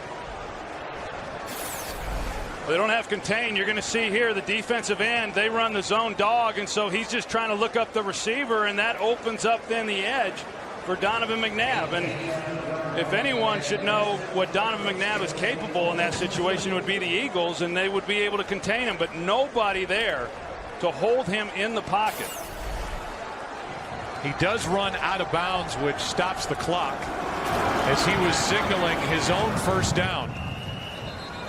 And now Ryan Terrain carries it for 3, but an 18-yard run by McNabb, who did it so many times for the Eagles, does it against them on 3rd down and 4.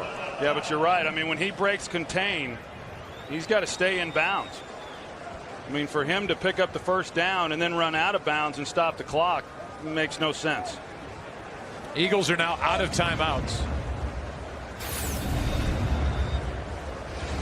And the OT is coming up right after this game. It's presented by Lowe's. We are in week 4 of the NFL season. Plenty to talk about. Some interesting games that have already happened. A lot to talk about in this one. 2nd and 7. Andy Reid's Philadelphia Eagles started this day on top in the NFC East at 2-1. Redskins are coming off back-to-back losses at home against Houston and at St. Louis. Here is Terrain, and Terrain good for 10 and a first down. And up front, this Washington offensive line playing without Trent Williams, with Stefan Heyer starting at left tackle and Lichtensteiger at left guard. They've done a good job. Well, they have, and I think that, you know, the jury was out on this Philadelphia defense as to how good they were after having played the Detroit Lions and then the Jacksonville Jaguars last week. And, you know, good defenses make stops in these situations, especially when you know what the opponent is going to do, and they're going to run the ball and they're going to try to take time off the clock, and yet the Eagles have been unable to do that. Here is Terrain trying the left side. Ryan Terrain to the 40. And if we came in, Troy, talking about this Philadelphia defense, which we touched on, saying all the conversation's been about Vic with the Eagles so far, how good is this defense? The answer comes in today, not very good, after a strong showing last week in Jacksonville, really at home, disappointing these fans. And that's really been the question coming into this season. You know, you felt that the Eagles have a chance and had a chance to be really good offensively if they got good play at the quarterback position. They've had that with Michael Vick. Didn't necessarily get it today with Kevin Cobb, but defensively they've got to be better than what they've shown here. False start against Washington. But I think you got to give credit also False to start, number 74, offense, 5-yard penalty, 2nd down. As you did, Joe, to this offensive line. And you know, it's only a matter of time. It's just hard to imagine this team not being good running the football with Mike Shanahan as the head coach. Of course, Kyle Shanahan, the offensive coordinator. But this group up front, a group that has been, you know, pretty much criticized here through the first 3 games, has had themselves a heck of a game here this evening. 8 rushing first downs in this game for Washington after having a total of 10 in the first 3 games. A gain of 2 by Terrain on the left side, and that'll take us to the 2-minute warning. It'll be 3rd down when we come back for the Redskins, who lead by 5. A new audience, so a game summary. There's the day in the return for Donovan McNabb. 1 touchdown, 1 interception, but it's been the running game of the Redskins that's been the difference. Michael Vick left early with rib and chest injuries, and here is a hold by the Philadelphia defense as Terrain gets 3, and it'll be 4th down. Here's the injury to Michael Vick between Kareem Moore and D'Angelo Hall. A rib injury, they added a chest injury to it, and he left early. Kevin Cobb has not shown much And so, Troy, that whole drama will continue with Cobb being named the starter coming into the season, having the concussion. Andy Reid saying Cobb would remain the starter. Then he went back on that, said Vic would be the starter. Vic's hurt. Now Cobb's the guy left. And he missed some open receivers and didn't show a whole lot here today. Well, he was 19 of 26, or is at this time. But, yeah, I think some things have happened to Kevin, especially going back to week 1, to where he's been very, very conservative with his decision-making and where he's going with the football. And because of that, they've not been able to get the ball down the field. So statistically, you'd say, wow, he's completed a lot of passes. They just haven't gone for very much, And so there's obviously now they get the ball here. He's going to have to get the ball down the field in big chunks, something that he's been unable to do throughout this game. Washington took the timeout. So 1:14 remains. And the Eagles will have to get the ball into the end zone. They have no timeouts left.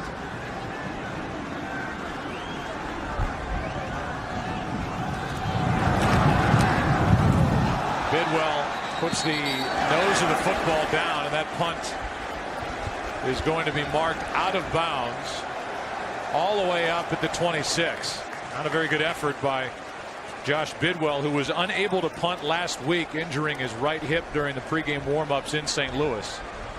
And while we look at Cobb, Troy, how about a word about Jim Haslett, the defensive coordinator for the Washington Redskins? All the talk about the 3-4, the 4-3, Haynesworth, Carter not even starting in this game. He's figured something out here today because they've been much better after struggling last week in St. Louis. Yeah, they got Michael Vick out of the game. That helped.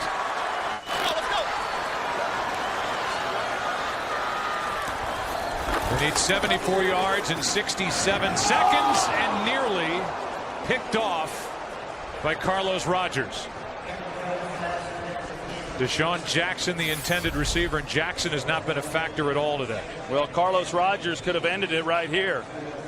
And that's kind of been his deal throughout his career. He's a good player, a solid player, but boy, he has not made the most of his opportunities for interceptions when they've come. Only one catch today for the intended target there, Deshaun Jackson, second down.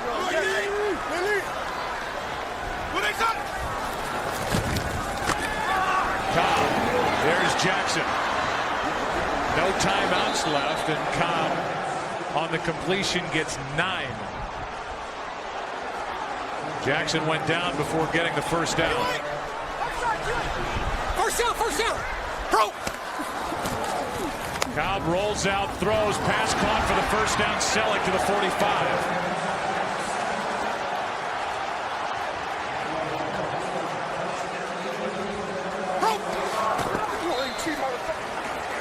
30 seconds left. And with everything being so close around the line of scrimmage, it's at least easy for the Eagles to get back, get set, and clock the football for Kevin Cobb. Yeah, a couple of things here, though, Joe, is that, you saw players moving, and when you're trying to get a receiver from one side of the formation to the opposite side of the formation, you're losing valuable time. So that took some seconds off. And now Washington's going to play deep. I mean, they're not going to give up anything big, but you got to force a ball down there. You can't come underneath to anyone. You've got to make a throw, and somebody's got to make a play. Here's one for Selleck. Penalty flag flies as Selleck had the pass thrown behind him. Couldn't make the connection. And it's a hold against Washington. Holding number 31. Defense. 5-yard penalty. Automatic first down. It was on it was on Phillip Buchanan, but it was against Jeremy Maclin where the flag came from, and he had a chance there had he been able to lead Selleck up the seam. Instead, that was a ball that got away from Cobb on his back shoulder, and a difficult catch there for Selleck to try to make.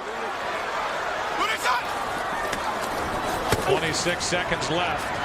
Passes high and through the hands of LaShawn McCoy.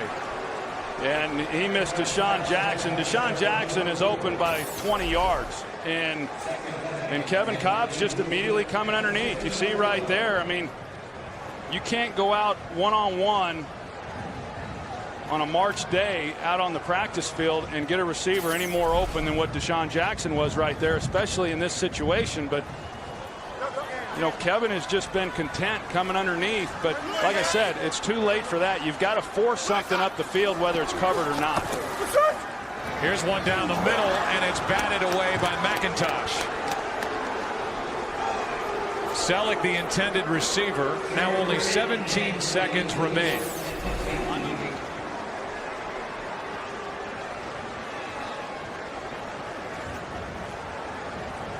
Well, that's a throw that Rocky McIntosh. There's going to be a lot of work for Kevin Cobb this week. Find out what Michael Vick's situation is. But even on that ball there, a linebacker in that position should not have been able to get a hand on the ball. That's a throw that you've got to be able to lay over the top of him, and not a necessarily difficult throw to make. Here's one for Jackson, incomplete. And now it's 4th down, and it is obvious that Cobb will need the work he will get during the week, and it will be up to Andy Reid to try and rebuild what he has left here at quarterback in Kevin Cobb, while Michael Vick finds out the severity of the injury to his ribs.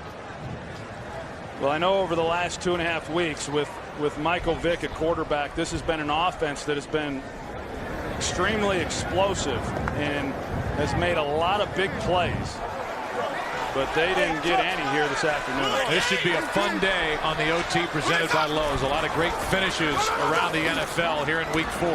Here's Deshaun Jackson in his lateral time here in Philadelphia. It's McCoy who's out of bounds, and it at least gives the Eagles one shot at getting it into the end zone. And now you got Deshaun Jackson. He's slow to get up, and he's grabbing his side as well. The ball is at the 32. Jackson's going to the huddle. Remember, Philadelphia doesn't have any timeouts remaining.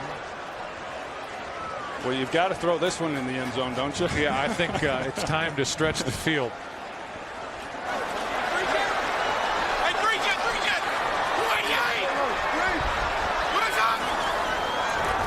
Cobb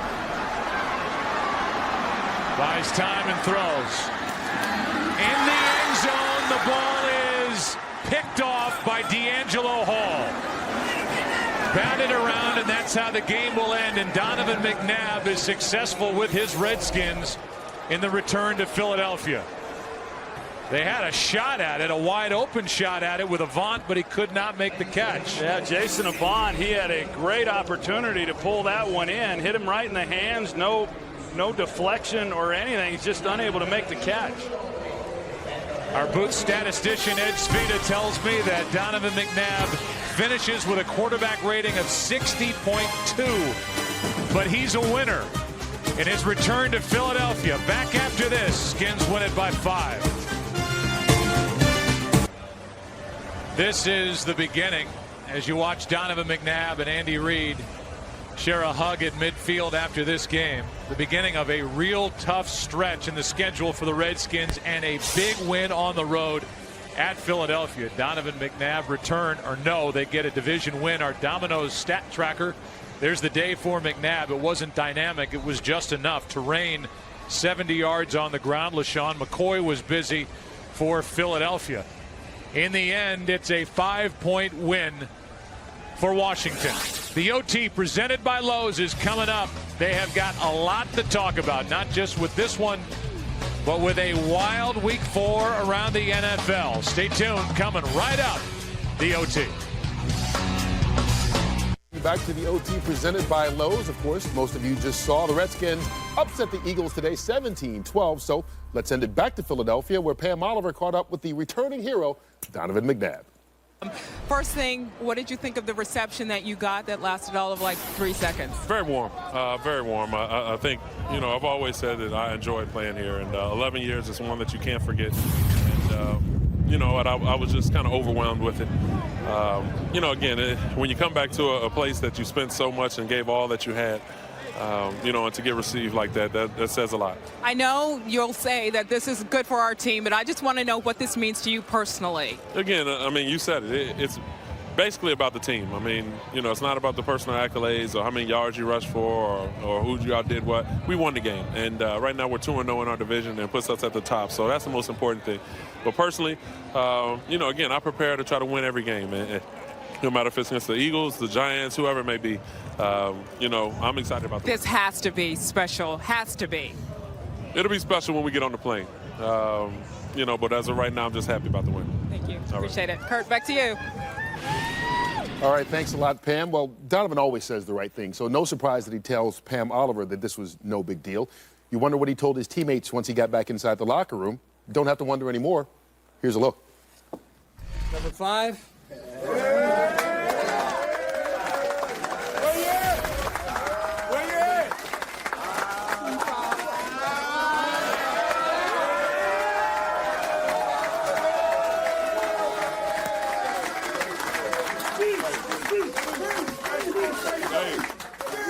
This right here defines team, man. This defines team. You know, despite whatever's happened in the last couple of weeks, this right here showed how tough we really are. Defense, we really appreciate you. In the second half, for us. Offensively, we're going to get it together, and it starts with me. But I just want to say definitely, this right here defines team. And this was something we can feed off of going into the rest of the season. We are number 1 in the NFC East, and we're going to stay up there. Everybody make mistakes in their lifetime, and they made one last year, so thank you. Absolutely. Absolutely.